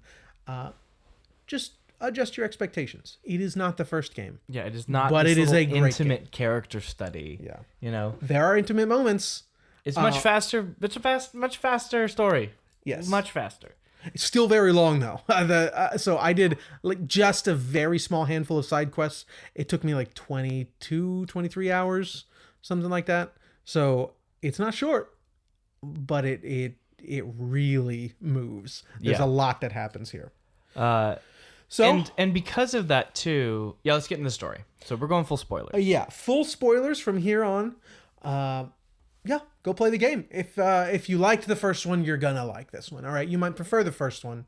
It's still worth every second of your time. Yeah. So no doubt, definitely try it out. Here are the spoilers. Yes. So because of the nature of the story, this kind of sweeping fantasy epic, the emotional moments aren't these big drawn out moments anymore. Like I remember from the first from 2018 that Atreus realizes he's a god, right? And there's this big moment of him kind of becoming like, well, what about these? We don't need these little people. We're gods. We can do what we want. That lasts a very long time. That takes up hours of the game's runtime. And it's all to serve as, look at this microcosm of how Kratos has used his godhood throughout the Greece games. You know? It's this reflection, this mirror where he sees himself, and it's like he's having to realize his responsibility to stop that from happening in his son. You know, to take responsibility as a father. That moment lasts a long time, a really long time, and they draw it out. They draw it out a lot. They draw out all those little moments, all those big moments rather. Like they really draw them out. This game does not have anything like that. I cannot think of anything. The long trek back to grab the Chaos Blades and riding in the boat with Athena, that takes a long time. I can't think of anything that that moment with Atreus.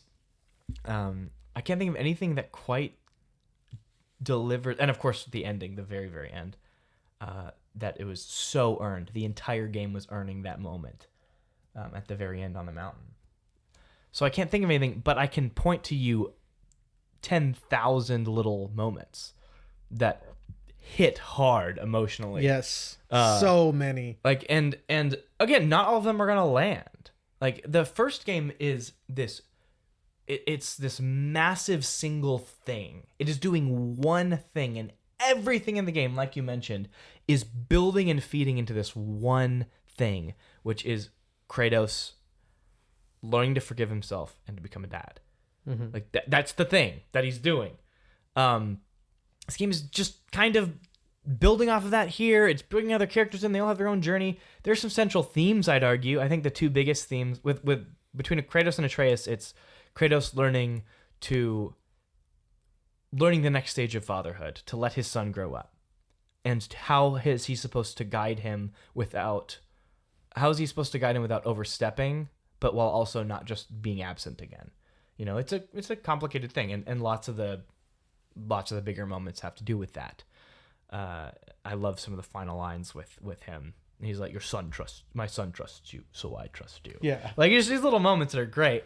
And later on, just, what do I call you? Oh, dude, that moment hits like a truck. So remember at the end of the first game, you find out that Atreus is Loki, and all of Loki's moments are exploring that, or rather, Atreus' moments are exploring that. What does it mean to be Loki? What does it mean to be an Asgardian? Or rather, he's not in this story, but he kind of a god of this realm. realm. Giant, yeah. Yeah, he is a giant, and he's invited to Asgard. The game opens, and it's 10 minutes in or something, and Thor and Odin come to your house. And Thor is, I was telling Tyler this earlier, this is the best visualization of Thor I've ever seen. And Odin, yeah. And Odin never goes like this big anime ending villain either, you know? He's just this disgusting old man. But he's like... He's not even disgusting. No, I just mean like his heart. Like he's a black souled person. But he's just a great guy to talk to. You like listening to him. He sells you on Odin. Yes, he does. And honestly makes me side with Odin sometimes. Like... going through Atreus' journey, meeting him and wondering, like, is this dude really that bad? I love that he's all father, and then he's got his real father back home. Like, it's just a good little, little dichotomy. Oh, and the voice I actor like Odin. Both of them. nailed Both it. Thor and Odin are incredible. Now, I was really thrown off by Odin in that first encounter. Yeah, I it's was very too. brief. I would have never imagined Odin to be this like skinny, just maybe slightly bigger than Balder. Yeah. And just an old man. He's this Gandalf-y kind of like he's kind of if Gandalf were a crass uncle, like he's just this weird like, and at the end that's how he fights too, just whipping out books and wizards and spells. So he's never this Super Saiyan guy. He's just a really really smart old wizard man. Yes. And I like him a lot. He's a great villain. It took dude. that second encounter. Yeah, me too. It took 3 seconds into that second encounter for me to be like, okay, I see. Yeah, the way he wields power is just so interesting and well drawn. Also, so that happens about 10 minutes into the opening, and then about 12 minutes into the opening, you are thrown out of the roof of your house. And you're into a boss fight. Yeah, again, you're having a boss fight with Thor.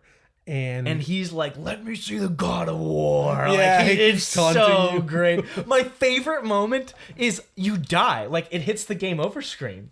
You die in this opening fight. Yeah. And I was like, oh, I died really fast. Wow, I didn't know this was a game. But then he restarts Kratos' heart with Mjolnir. He like shocks him. He's like, we're not finished yet. Yeah. It's just so cool. So awesome.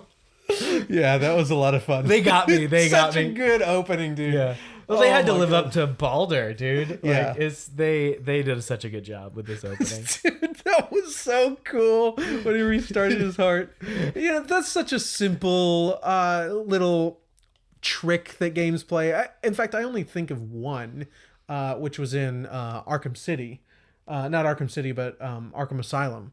They did that with Joker. You know, you die. Yeah, I liked that a lot. Yeah. That was a good moment. You can use those really well sometimes. And it was a really good time here. And then from there, it's pretty immediate. They start introducing. So here's something I think they do very well. All of the characters around Atreus and Kratos in the first game were there to serve their journey. And yeah, I liked the characters, but they were there as side characters. They were true supporting characters. It takes a character less than a minute every time they're introduced. You know, the main characters. There are further supporting characters, but you know, the dwarf brothers, they come on screen. It's about a minute before you are fully endeared to them. The next time Freya is on screen. Sindri is such a great character. Yes, we love Sindri. So Sindri is Atreus' best friend, basically. You mentioned him as the cool uncle that lets you do what your dad won't let you do. And Brock is a pretty good friend with Kratos, and yeah, he says it later, like because he decides to take Brock instead of Sindri somewhere. Is to go to the to forge the spear, and he takes Brock instead of Sindri. And Sindri's like freaking out for a very particular reason, but he's like, "Why did you choose Brock?" He's like, "He was straightforward." Like he's plain. Oh, no, he speaks plain. He speaks plain. Yeah, it's just so good. It's like obvious why he likes Brock. And so the story is set several years past. It's never said, but it's probably 6 or 7 years after the first game. Thimblewinter's going hard. Yes, and then Atreus is pretty much as old as the actor is now. Who was 10 when the first game started, is around 17 now. So I imagine he's probably about 17 in this game. And Mimir has been with them the whole time. So they have truly, him and Kratos have become brothers. He's always asking Mimir for his opinion. Mimir feels comfortable jumping in all of the time. And he's there as a full part of every meaningful conversation. And he's acted so well too. Yes, so much better. I mean, it's the same actor. I'm not saying he did a better job, but he's just so well realized. He has more here. meat to chew, you know? Yes. I like him a lot. And then who's after? Oh, Tyr. You get Tyr, who is great. I really like this. I like I've actually never seen Tyr depicted before, but I was not expecting this. And like all the 10-foot tall hippie. Like he's great. Yeah, he's a super hippie, does not want violence. and like all of the gods here, they're way bigger than Kratos. Yeah. Even what's his name? Odin. Though he's a sort of skinny grandpa, he's giant. They're all very, very big. And yeah, he's just this giant hippie basically. Yeah. And you all have this sort of forward base of operations now being on the world tree. So instead of in Tyr's temple where that little base was before, now you have just Sindri and Brock's house. They've built a house in the tree. And you have it's Tyler's spirit animal lives in the world tree, Ratatosk.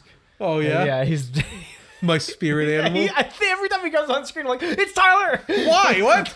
I don't know. He just has this vibe about him. He's helpful. He's kind, but he's very like specific. Very, he's like very specific about things, and this is how it goes. And it's yeah, he's great. I like him a lot. Yeah, he is. He has like multiple personalities, like little mini squirrels everywhere. Oh yeah, one of which is played by our boy Troy Baker. Yes, that's the blue one, I think. I think, yeah. What is he called? Oh crap, I don't remember. They all have like descriptors. To, like, yes. The arrogant squirrel. All these things. I forget which one. Yeah. They called him. You get little side quests from him. I didn't do those. Did you do them all? Yeah. Well, I'm halfway through. He wants you to kind of, because you kill Nidhogg, which is the giant worm that protects the tree and chews its roots and stuff. Which is that sort of dragon thing we talked about earlier. It's such a good fight because it's like using awesome. portals to like hit you from afar. It like has a void belly. Freya cuts its head off by like snapping its portal shut around its head. It's so cool. We have to round up the children for him and find the stags and stuff. It's just naturally part of the world. It's not like really a true side quest. You just kind of see them and find them.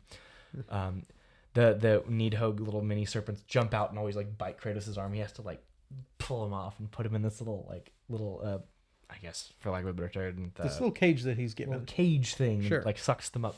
Yeah. And then, so those are what do we have? 4, 5, 6 characters that are all in this base of operations. You have Kratos and Atreus, Sindri and Brock, Tyr, and then later Freya, who, if you've seen the trailers, is trying to kill you based on the events of the last game.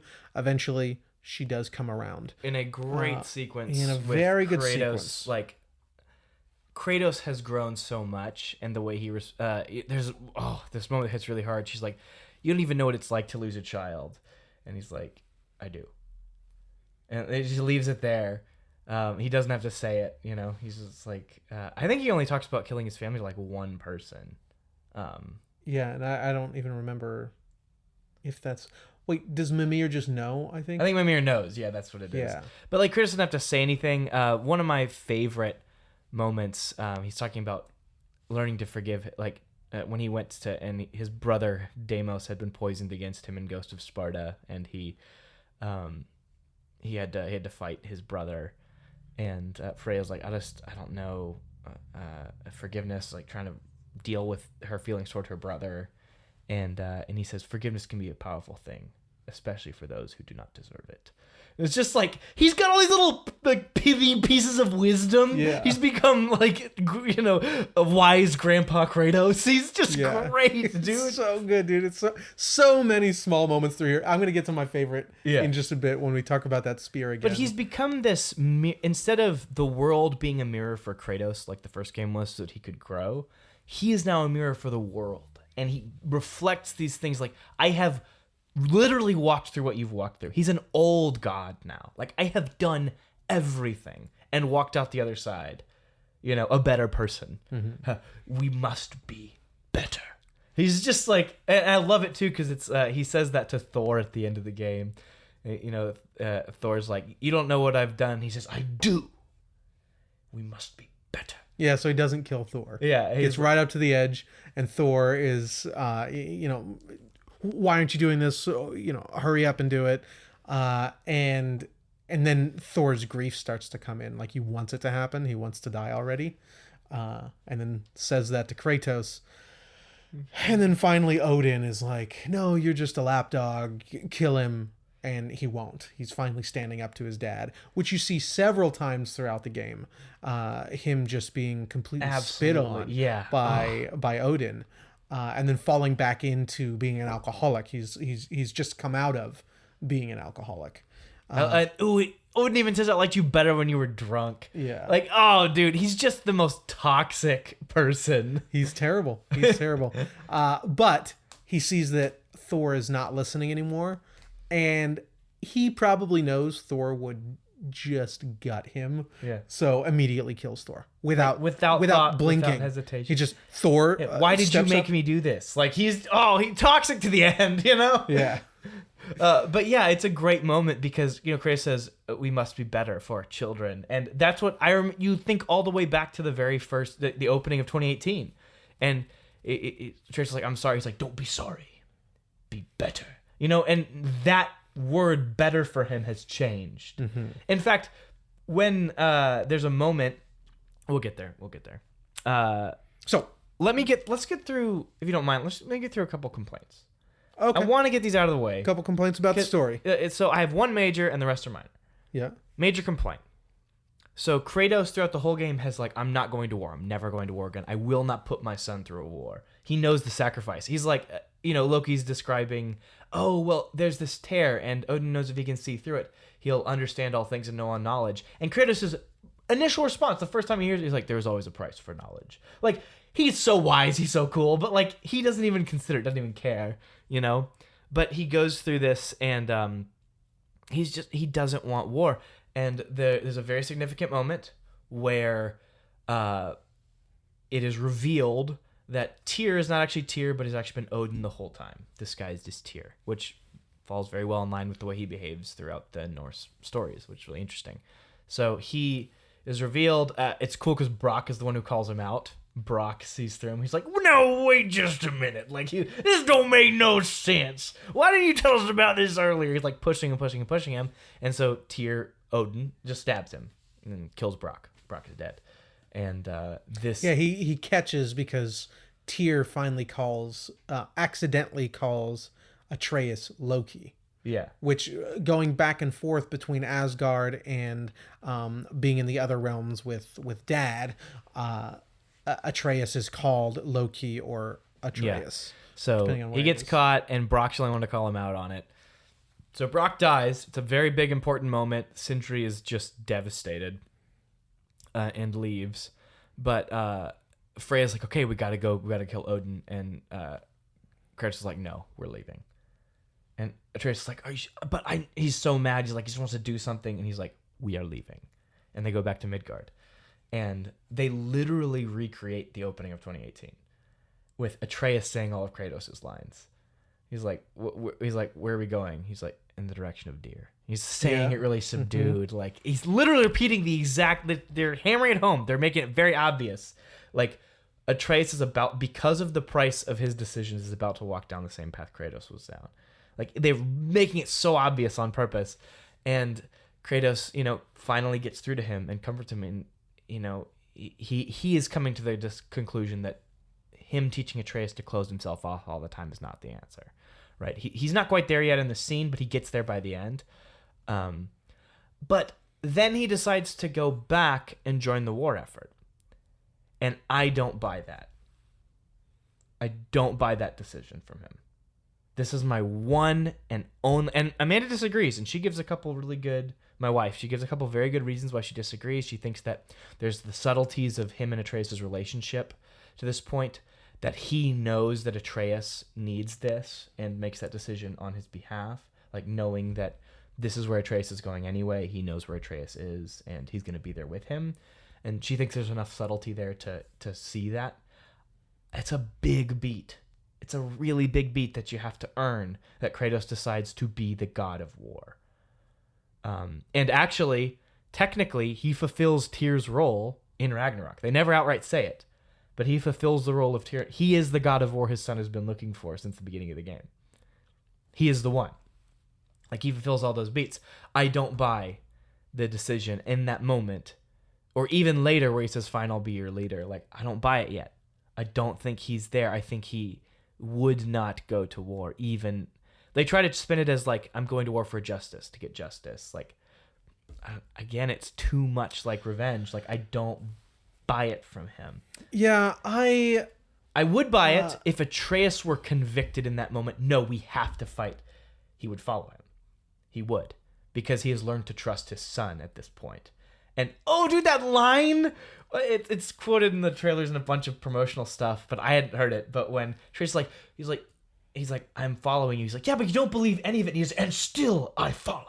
Like, he's just, oh, it's so good. It's very good. So I would have bought it then. I also would have bought it if the MacGuffin, the mask, were somehow bound to Atreus, that only Atreus could. So Odin would never leave him alone.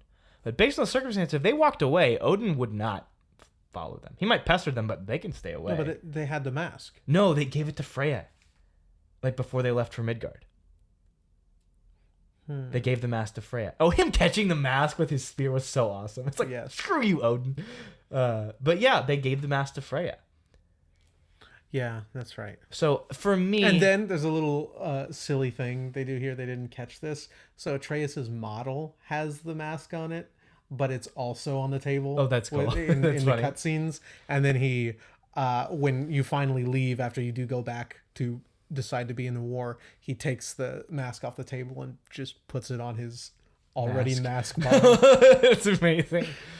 Yeah, I think that for me, Amanda's right. There is enough subtlety there to see why he makes that decision, but it's such a big beat in the story that, because, you know, it's my favorite part about the ladder conflict in the game. The ladder conflict in the game for Kratos is, even if I have a different motivation, if I start killing gods again, am I any different? Even if I have a different motivation, am I any different? That's the question for him. And at that point in time, he does not believe that there is any difference yet. He hasn't hit that beat, which comes very late. I'd argue it's the last scene of the game where he finally realizes what it means to be the god of war. And I think that, again, that's my one thing. Sorry, I've talked a lot. Yeah, I don't fully disagree, but I also don't just straight up agree. I didn't interpret that scene or the introduction to that scene, you know, when he says, "We're leaving." I didn't think that was Kratos leaving the effort. I think that was him taking Atreus out of the situation immediately so Atreus could process it. I agree with that. I do agree with that. I think, though, that... And letting him go all the way up to the end of killing that stag and then not. Like, okay, you've processed it enough. Yeah. Now let's talk about it. Yeah. And I think you're right. That is the primary thing going on in the scene. But the thing for Kratos that's happening is he knows that going back and joining up, that there is one option now. There is one thing left, and it's war. Based on that last thing that just happened, he cannot talk anybody out of anything. He cannot move anything. Like, this is war. And he behaves as though that's the decision he made for the rest of the game. Wait, the mask is bound to Loki. Yeah, Odin says something at the end about it, but I didn't catch that through the end. So maybe if they would have dropped that a little harder earlier, I wouldn't have minded so much. Because then, of course, Kratos wouldn't have done anything. So yeah, I think the scene maybe could have been better. Maybe it's not a major complaint. Maybe the information could have been distributed a little bit better to show that they would show me that Odin would never leave Loki alone. But here is, you know, I see the complaint. I don't fully agree, but also this is where I stopped looking for the level of detail. Yeah. In the first one. That's fair. It can still be compared to things like Avengers and Harry Potter, these massive globe-trotting end of the world adventures. Yes. It's still doing those things better. Yeah. I agree. So it's still, you know, a story, and please don't take this the wrong way. These sort of stories have their place and are very good in their own right, but it is a story for the masses. I don't think... Yeah, it's a big budget, big blockbuster kind of story. Yeah. It's not this very intimate character study, which is fine. And I agree with. I think it's fine. But that, I think, is a big moment, even on the larger plot level. Like, I have to believe that Kratos, I'm going to go to war, and I'm okay with this. Or maybe you're not okay with the decision, but you made that decision. I wanted to know why more. And I think that, I don't know. One thing I didn't like, and it was around this time as well, just before you do go into Tyr's temple, after everyone has gathered for war, before you blow the horn, he says, "We go for vengeance." Yeah, that's that. I was like, "What, dude?" What and the way I interpreted now? that was like him telling them, "That's what we're going for right now. Like that is why we're doing this." Like that made it okay for me, but I couldn't tell. Like, it could have been either. Like, we go for vengeance, like, and he doesn't want to, but he knows that's why they're going, and he's just following his son in this moment. And then he finally sees all those dead people. Atreus finally sees all those dead people. Kratos sees the moment, and he's like, "Do you see this? Do you see the cost?" You know, like, he pushes that moment and then says, "Now why are we going?" So I could see it as that. It wasn't definitely outlined like that, but I could see it as that. Okay. But yeah, it just felt like him taking up the mantle of, and let's just talk about minor complaints. It just rushed. I think that moment for him was a little bit rushed. Just that moment, not the whole story. No. The story is paced brilliantly. Yeah. That moment for him was a little rushed. Another thing I think is Freya being okay with Kratos. It took a while, but even then, I was like, this needs more time. Like, the vitriolic hatred. Like, I buy her deciding to side with them temporarily. I buy it. Yeah. Because I that scene was incredible. Him being with Atreus, totally ignoring her, like, just comforting his son and making sure he's okay. Like, that gentleness, his incredible dadness in that moment. Like, Atreus, you don't want this. Like, the incredible mercy he's showing her. He's changed, right? And he apologizes. The moment that they're like okay with each other comes when he apologizes for taking her choice away from her. Mm-hmm. And I buy that. They get chummy really quick after that. Like truly chummy, like okay with each other. They're confiding in each other, talking with each other. Like that needed a lot more time. Needed a lot more I can see that. And I know why they didn't take more time. They don't have it. It's not that kind of story. I buy it enough though. Yeah. I didn't quite buy that she was ready to forgive Odin. Not forgive him, but like not just be out to kill him alone and like giving his soul to Atreus, saying he doesn't have that power over me anymore. Like, I don't know, based on the way you're treating him with that noose, like kind of looked like he still had a lot of power over you. Yeah, that was like 2 minutes ago. Yeah, like, you know, so that was a little bit weird. Some of the I really did not care for the Angerboda grandmother arc moment. No, that was I liked the Angerboda stuff up until that point. Yeah, that little side thing they went on, I didn't. I was like, this... Well, it was used to introduce the concept of what they do a couple times. In the story. The soul, the idea of the soul, and the soul transferring and stuff, which is good. I think you could have done that literally in a line of exposition. I'd rather that have been the case. Yeah, but I liked the environment and I liked the boss fight. It felt very fairy tale being in the giant house. Yeah. Like, it was cool. The story part was... Yeah. It didn't matter. But also, it's so minor. Again, that's why it's on my minor list. Like, I if they took it out, I wouldn't mind. If they left it in, I wouldn't mind. Like, it's fine. I like the environment and the boss fight well enough, and it's so small. I don't care. Oh, the sacrifices. This is another thing. Anybody who sacrificed themselves, I was like, I don't really care about you, like at all. Oh yeah, that's like it happens twice. It happens like one of Freyr's buddies and then Freyr. Like Freyr, I care a little bit more. Like because of Freya. But because of him, I'm like, this is like Colin Farrell knockoff guy. Like, sure, like whatever. Yeah. Not the actor. The actor did a great job. They didn't. In fact, I really like the actor. I'm talking about the model. The model looks like Colin Farrell. Yeah, they didn't. There were no meaningful sacrifices in the story. I mean, from characters that you've spent a lot of time with. There were a lot of meaningful losses, though. Yes. Specifically, Brock and Sindri. I would consider him a loss as well. Yeah. So we find out, this is my favorite moment, and then both Zach and I's favorite arc in the game. You find out later that Brock is blue. His reason for being blue is a little silly, but he died, and Sindri found a way to bring him back. But a very important part of his soul was now missing. So Brock is not complete. And you go to this what is the Lady of the Lake? Yeah, she's basically like, she's not the Lady of the Lake because they bring up the Lady of the Lake after meeting her. That's the Nimune that Mimir talks about on the boat ride. That's the Lady of the Lake. But yeah, a Lady in the Lake like creature. And she forges things from essences of other things. Very fantasy. People who write this know what good fantasy is. Yeah. Essences, forms. This is good stuff. So you bring her this ring that duplicates infinitely. And it's down. Sindri has found this big hole in the trunk of the world tree and has built a little cellar for it, basically. And it has just been infinitely spawning over time to where his elevator just like barely goes down anymore into the trunk. It just sort of stops on this massive pile of rings. But he's got the one tied to a specific spot and he brings it. And they're going to build a spear with the essence of this ring. And they do.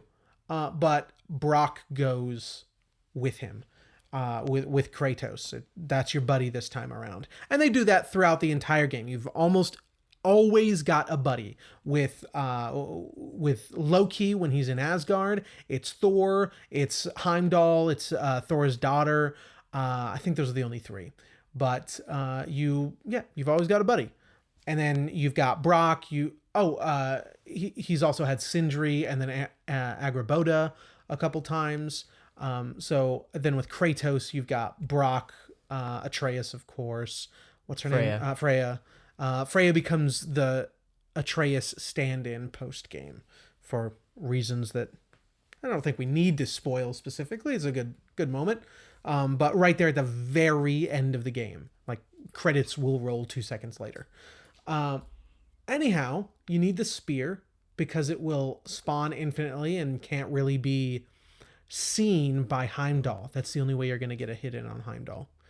And during this trek to this forge, you're just having a great time with Brock. He tells a riddle that Mimir can't guess and just keeps trying from that point on through the rest of the story. Yeah. Tries a couple times and fails. What gets bigger the more you take away.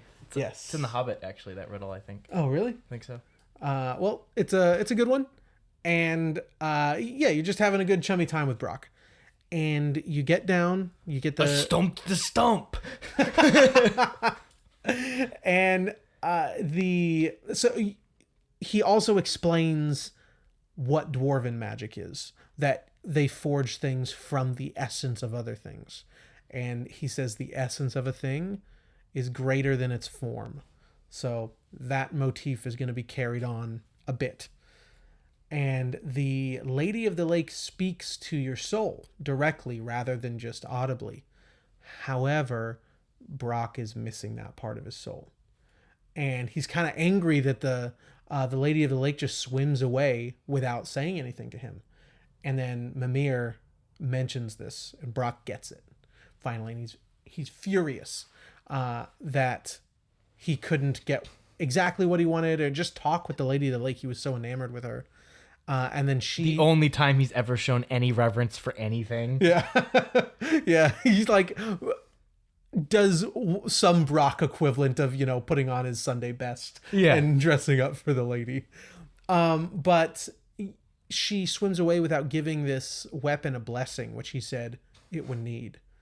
And he's mad. He's like almost crying while you're in this forge. He's standing up against the window, and Kratos kneels down and presents the spear to him and says, "It needs a blessing." And he's like, "Oh, I can't bless shit. I don't know what to do. You just the essence of a thing is greater than its form." And then Brock is like really taken aback and gives it this little Brock blessing. Yeah, it's so good. It's one of the favorite moment in the game. Think that's tied for my favorite as well. The other one being where Atreus finally comes back after running away to Asgard. I think it's tied as well. Yeah, we're pretty finally comes back and there's this big fight and Kratos is like, "We'll talk about it later. Like we need to fight." So they fight. There's mist. There's this mist everywhere, and he walks through the mist and Atreus comes forward.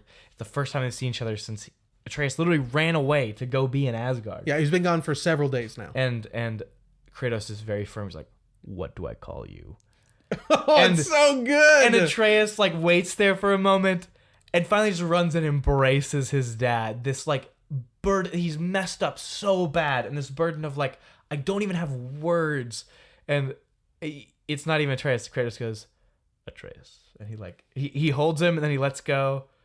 And he holds him again. Like, it's just this. I was like, oh. Yeah, dude. Both of those moments were really good. really, really got me. So they've our favorite arc here. They have built up the two dwarven brothers as main characters basically now. Even more so than Freya in sometimes. For sure. They've been with Kratos, Atreus, and Mimir for the past however many years between this game and the first. Very good friends. But Brock finally dies. And Sindri loses it. Just breaks emotionally. Everything about him just destroyed. You go to visit him. Like, Atreus tries to reconcile, so he goes and visits him. And he tries to say anything, and Sindri is like, his eyes are like bloodshot red. I mean, and he's a mess. He's just blood everywhere. And he's usually like, he's very like, he's a germaphobe. He is just disgusting. He is just disgusting right now. And and Brock's body's right there. And Trace has to say something, and he gives a speech that probably probably the best moment of writing in the game, where he says, "You've taken, my friendship, my home, I gave you my treasures, my secrets. How much more will you take from me?" He says, "Leave." And it's just this, like, gut-wrenching. Yeah. And it never lets up. You get to the war. Sindri's supposed to go to Svartalheim, where all the dwarves are from, to get them to come to the war. And he comes back empty-handed. It's just him. But I also don't think he tried. I think he went just to get the resonator that would break the wall. Yes. That'd be my assumption. I don't think he asked. No. He said, because he said something basically along the lines that he believes the dwarves have given up enough. Yeah, he says they've given enough. They don't need to be here. Yeah. As in, the way I took it is he didn't ask. Not that they told him that. Yeah. He didn't ask. That's what I interpreted as well. And so he has been, he's not any better. He still looks just as He will crap. not talk to Atreus. Yep. He's forced to be with Atreus for a minute and just like doesn't care. Basically just, I hope you survive so you can continue helping me. But I don't really care. And all the way up towards the end, he's the same. And then post game, you can go to Brock's funeral. You go to Svartalheim, you go to the bar, and there's a few dwarves you've met chumming around, talking about Brock. And he says, "Hey, we'll meet you at this spot where we're going to light the pyre." And they think that Sindri's not going to show up. They're not quite sure, so they go ahead and start. And Sindri finally shows up and helps light the pyre. And he wants to lash out at Kratos.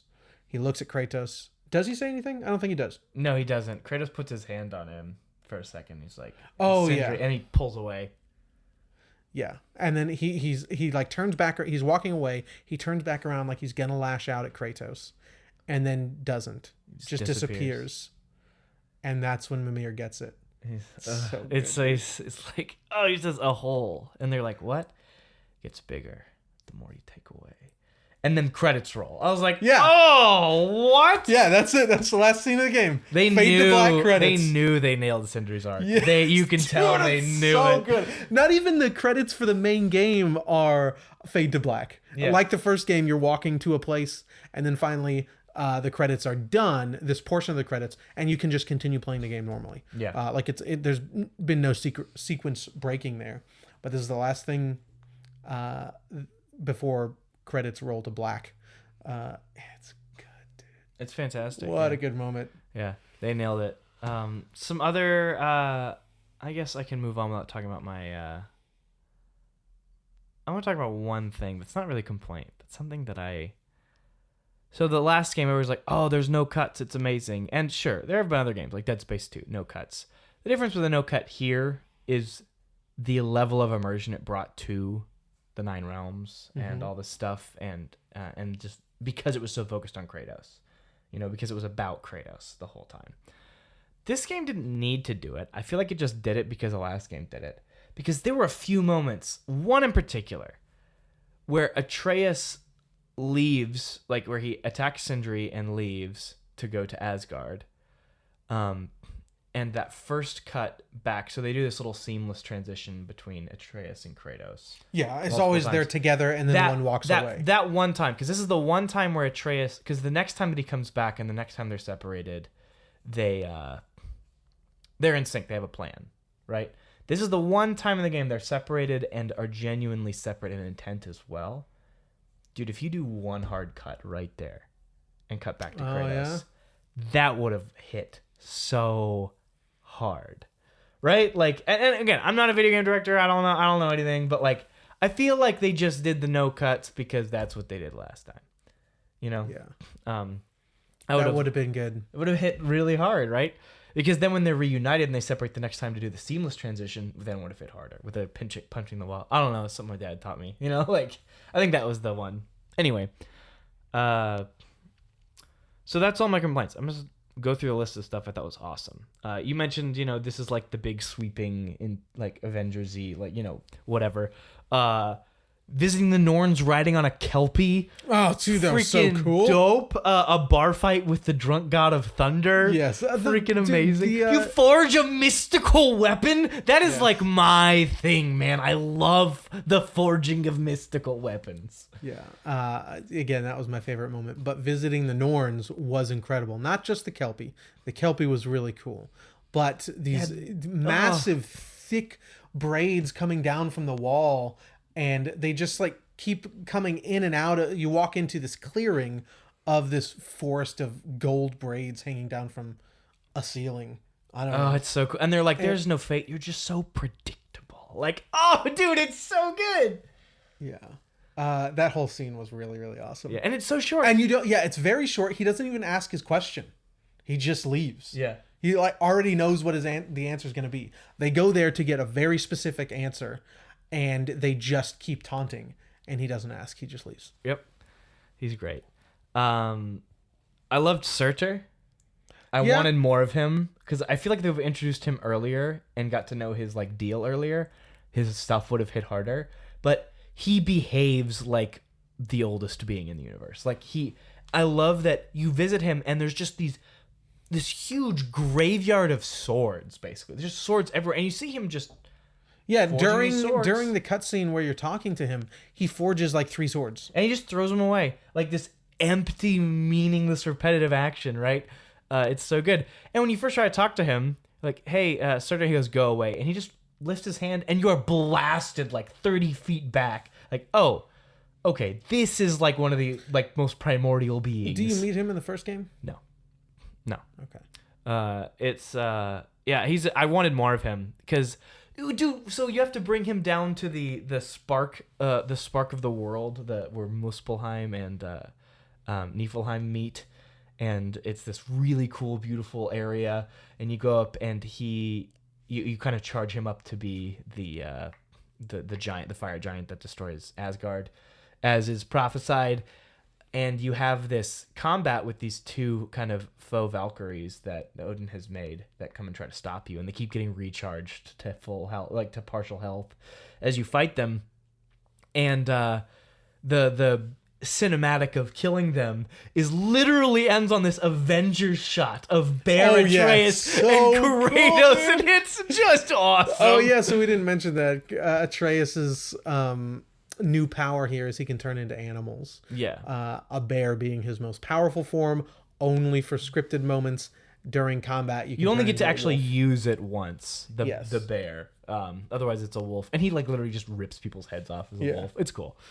But yeah, the bear in this shot is standing on its hind legs and like looking backwards with his back towards the camera, and Kratos stands in front of him. It's this hero shot, this perfect hero shot. It's so cool. It's awesome. So awesome. For me, so one decision that I didn't know I liked, I was not a fan of until one of the very last moments of the main story, is they didn't kill Kratos. And I wasn't sure. I was like, that feels like a lot is building up. It's his big send off. Like, how else are you supposed to send him off? It's the temptation's too much there to go, his story goes on and stuff. Like, I don't like that. It should have ended, but I like the way they end it, and the way they show that it's going to go on. yes, that's what seals the deal. So he sees one of the prophecy panels. It's a little triptych, and the last panel is him finally being revered as the god of war. And, Odin, even earlier in the game, is like, do you even know what it's like to be glorified, to be revered? Your people hate you. Like, that's his, like, because Kratos does not have the time of day for Odin. Like, Odin tries once to come, like, he comes at the beginning of the game to talk to him, and then he comes, like, halfway through to, like, try to, make a deal. And Odin, like, Kratos just isn't having it. He does not have time. There's one of my favorite lines, I regret many things. Killing you will not be one of them. It's just, he does not have the time of day. But he sees this final panel where, because he has changed, because of the way he waged war, because of the actions that he took, he sees that his ultimate destiny is to be revered as the god of war, finally. And, he says, I saw something that I would never have believed, even if you told me. I saw a path I would never have believed.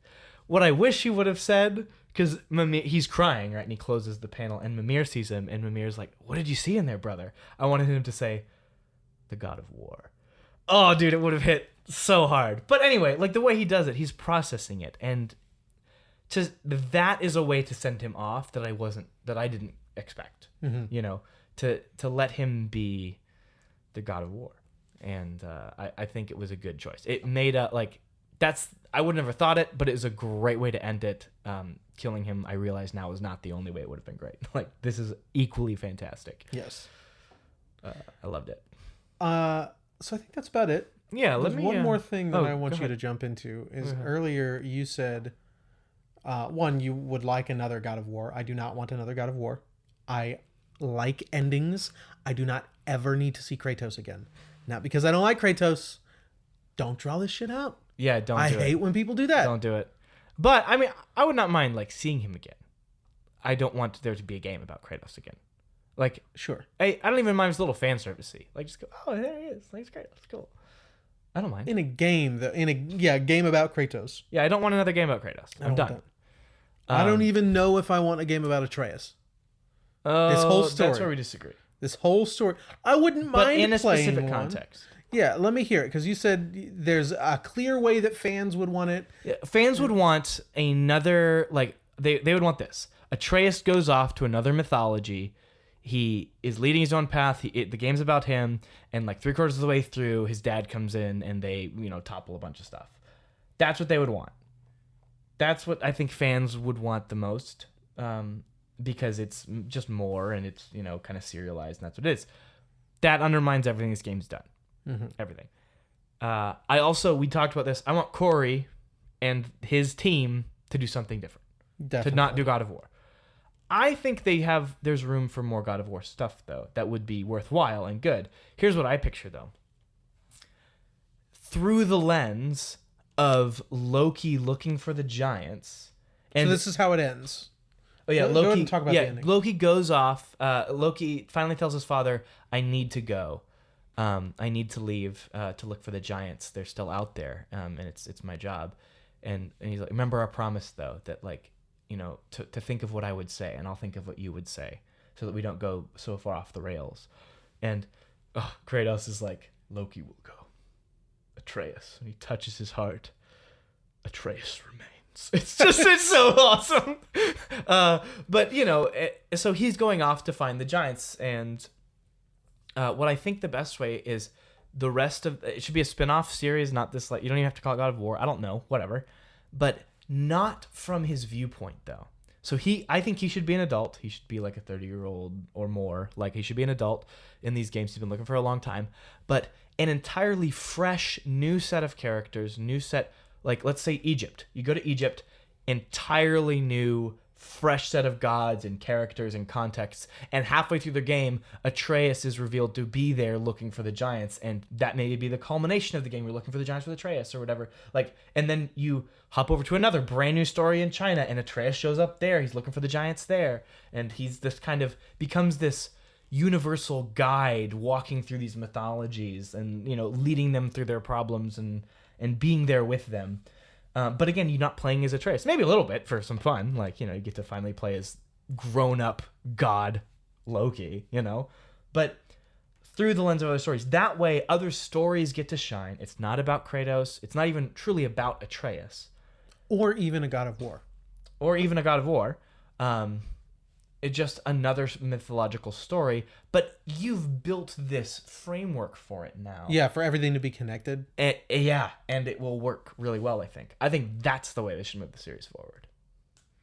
Yeah, and they've built it in a way where everyone knows that it's like, it's not just that the gods know.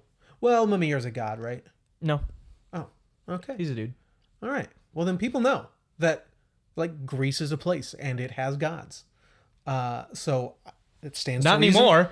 It has one. It has one. It is probably now just the most licentious place on the planet because the only god that exists doesn't is... he? I think he drowns all of Greece by killing Poseidon. I think all of Greece is dead by the end of God of War 3. Isn't that like the deal? So just Aphrodite is there. I don't know, dude. Just Aphrodite with her maids. She's bored out of her mind. Yeah, I don't know. Maybe she's gone. I really like Hephaestus. I remember him the most from God of War 3. Yeah, he was really cool. Yeah. I do remember him. But, you know, they've established that it is well known that each region of the world has its own gods. And they all exist in the same place. And wherever they are, wherever Midgard is, that is sort of the culmination for the 9 realms. And they cannot be accessed from Egypt or somewhere. But Egypt would have its own things to do. Yeah, and I think having, like, the way you'd use Kratos again is, you know, in the first game, in Never Again, but like in the first spin-off, whatever you do it, maybe they're in Egypt, they don't need a warrior. They don't need someone to come in and rip heads. They just need some counsel. And Atreus doesn't know what to do. He's a little scared, maybe a little confused. He goes, I know someone we can ask. And they go and visit his dad real quick. And he's just this sage advice. There's no, he's like, want to see it. He's there. I would. I think it'd be a great use of him because that would be his final send off. I think of, because in this game, he's still doing stuff afterwards, right? Because it has to be a post game. Show him as he is. I think of Kingdom Come Superman. Where he has to come back, obviously, in that story. But he's retired, and they see him. He's literally just on a farm carrying like 50 giant 10-ton beams, you know, on his shoulder. But he's just building a barn, and that kind of idea of a send off, where it's just Kratos reigning as the benevolent god of war and being a good, to see him as that would be the ultimate closure, I think, to his arc. Right. And then again, like I said, after that first one, never again. We never ever see Kratos again, not even once. No fan service, no nothing. Maybe on a triptych somewhere. Like he's carved in there. But no physical Kratos ever again. You can talk about him, but just to have that, because we're not going to get that, I assume. I haven't finished all the post-game stuff, but I assume we're not going to get him at his house, you know, just doing whatever the God of War does in his free time, you know. Just to see him at peace, fully at peace, to trust that his son is grown up and competent and that he has done his job as a father and a god. Mm-hmm. Just to have that moment. And again, you're right, we don't need it, but if you're gonna bring him back, that's the only way that it's acceptable. Yeah, only way. See, I would also want a huge evolution of gameplay. Yeah, it's gonna change a lot, and it would by not having Kratos by default change quite a bit. You're right, quite a bit. Unless they just had some stand-in. Sure, which I think is an easy trap to fall into. That'd be fair. I think that if they get the right team on it, it wouldn't be. Who'd be a good one? God of Death. You play as, what's his name? Anubis. Okay. A young Anubis. That'd be sick. Because then you get to deal with a theme that God of War hasn't tackled before. Just death. What is death? What's its idea? What's its role? It'd be good. And not some Darksiders 2 death. You know what I mean? The God of Death. But he'd have those cool powers, be way more magic-y, area control, AoE stuff. It'd be fun. Yeah, I don't know, because the Again, it's idea a of it spin-off. being It's- God of War, No, it's not God of War. no, that it being the God of War facilitates the combat and the kind of game it is. Being the God of Death and exploring the idea of Yeah, it'd be a death in a spin-off. somber way, It'd be a spin-off. sure. I don't think combat. You just mentioned combos and stuff. I don't think combat would facilitate that very well. I think it could. Yeah. I think it would be stupid. No. There'd be a way. Like, again, I don't know what it looks like. People get really creative, though. Like, I feel like there's a way to do it. You don't have to be Captain Scythe all the time, like using a scythe as a... But, like, this kind of, like, you know, area of effect controls, like, status. They've already been messing around with statuses with these elements, like, really dig more into that. Yeah, but we're still talking about a different set of... a different kit, but it all sounds like we're talking about the same... Oh, you and I are talking about two different changes. No, it should still be an action game. That's what it's about. You don't have to do like a full spin-off where it's now a walking sim as Anubis. Yeah, but I'm saying exploring the concept of... The combat is facilitated by him being the God of War. Sure. Like, it only makes... It doesn't... Or the God of Thunder, I guess, because we know who Thor is. We know the character again, it's of Thor. Yeah, it's Thor's character, so it's how the character behaves. Yeah. And it's Like, if you- situational. And it's situational. What is going on in the world at the time that would require action like that? Like, you know, there's so many ways to handle it. Like, if we take less violent characters, which we don't have characters for Anubis and Ra and other Egyptian gods that I can't name right now. All the pharaohs. Yeah, we don't have depictions of them like we do Just play as Moses. in Greek. That's it. That's it. We've figured it out. Charlton Heston Moses. He's just super jacked. His combo is like 1 hit, 2 hit, 3 hit, 2 snakes. Rain of blood. So we don't have these characterizations of many other mythologies like we do Greek and Norse mythology. They're the most popular in what fantasy. a rich field to invest in. Yes, I definitely don't disagree with that. But I think you'd be hard-pressed to find something that fits like it does here. No, you're right. It would be totally different. But I could still mean make- totally different, though. You know. mean a different kit in the same gameplay.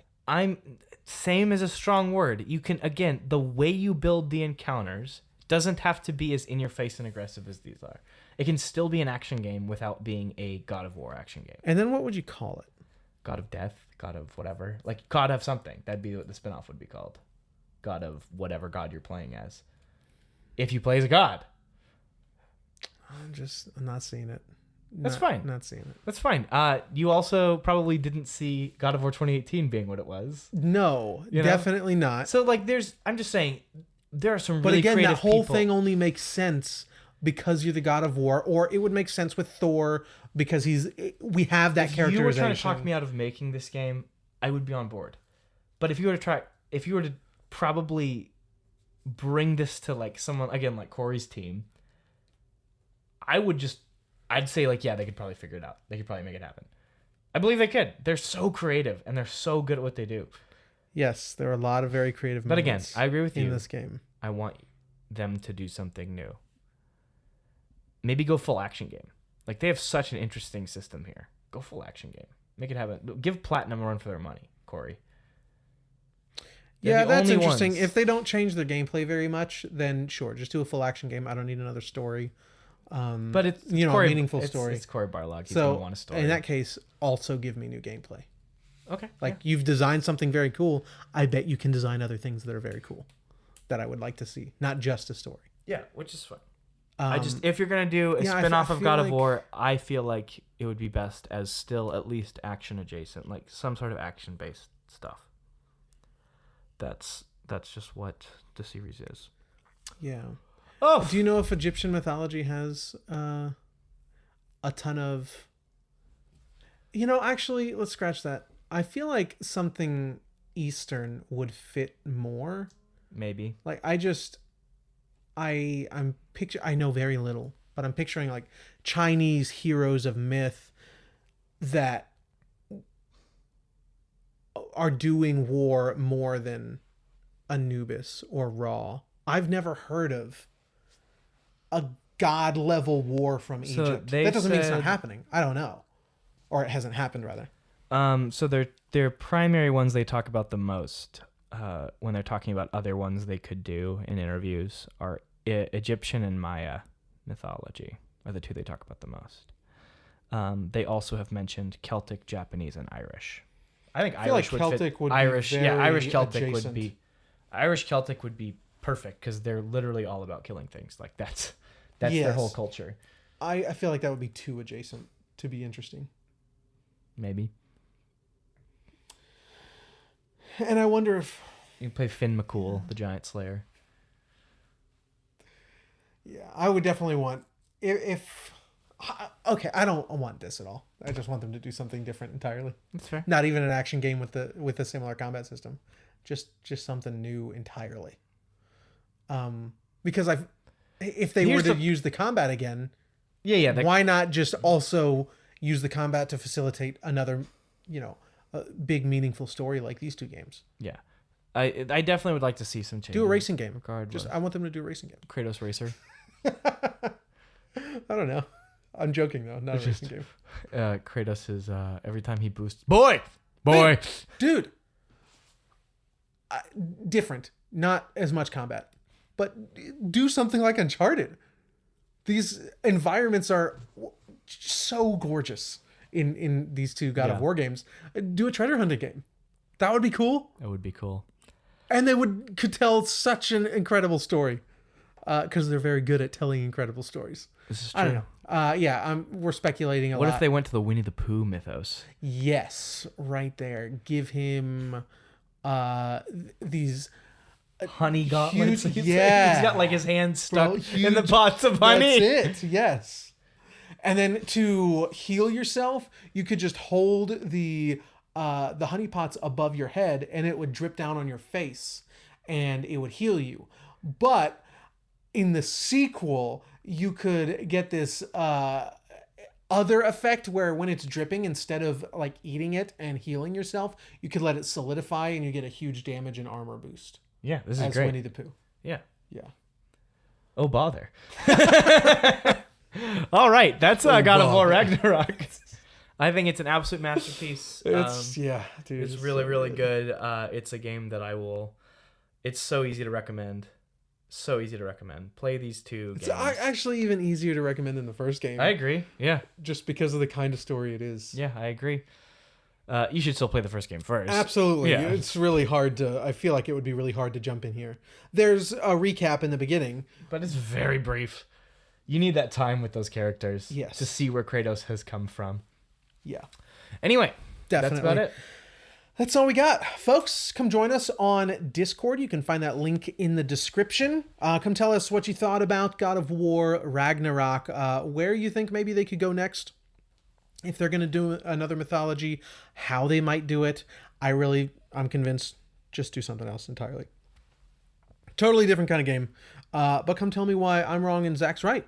But also just come chat. Folks, we're trying to build a community with like-minded people who love to share games, who love to talk about games. So please, come join us. If you want to jump into a multiplayer game, you can definitely find some players there.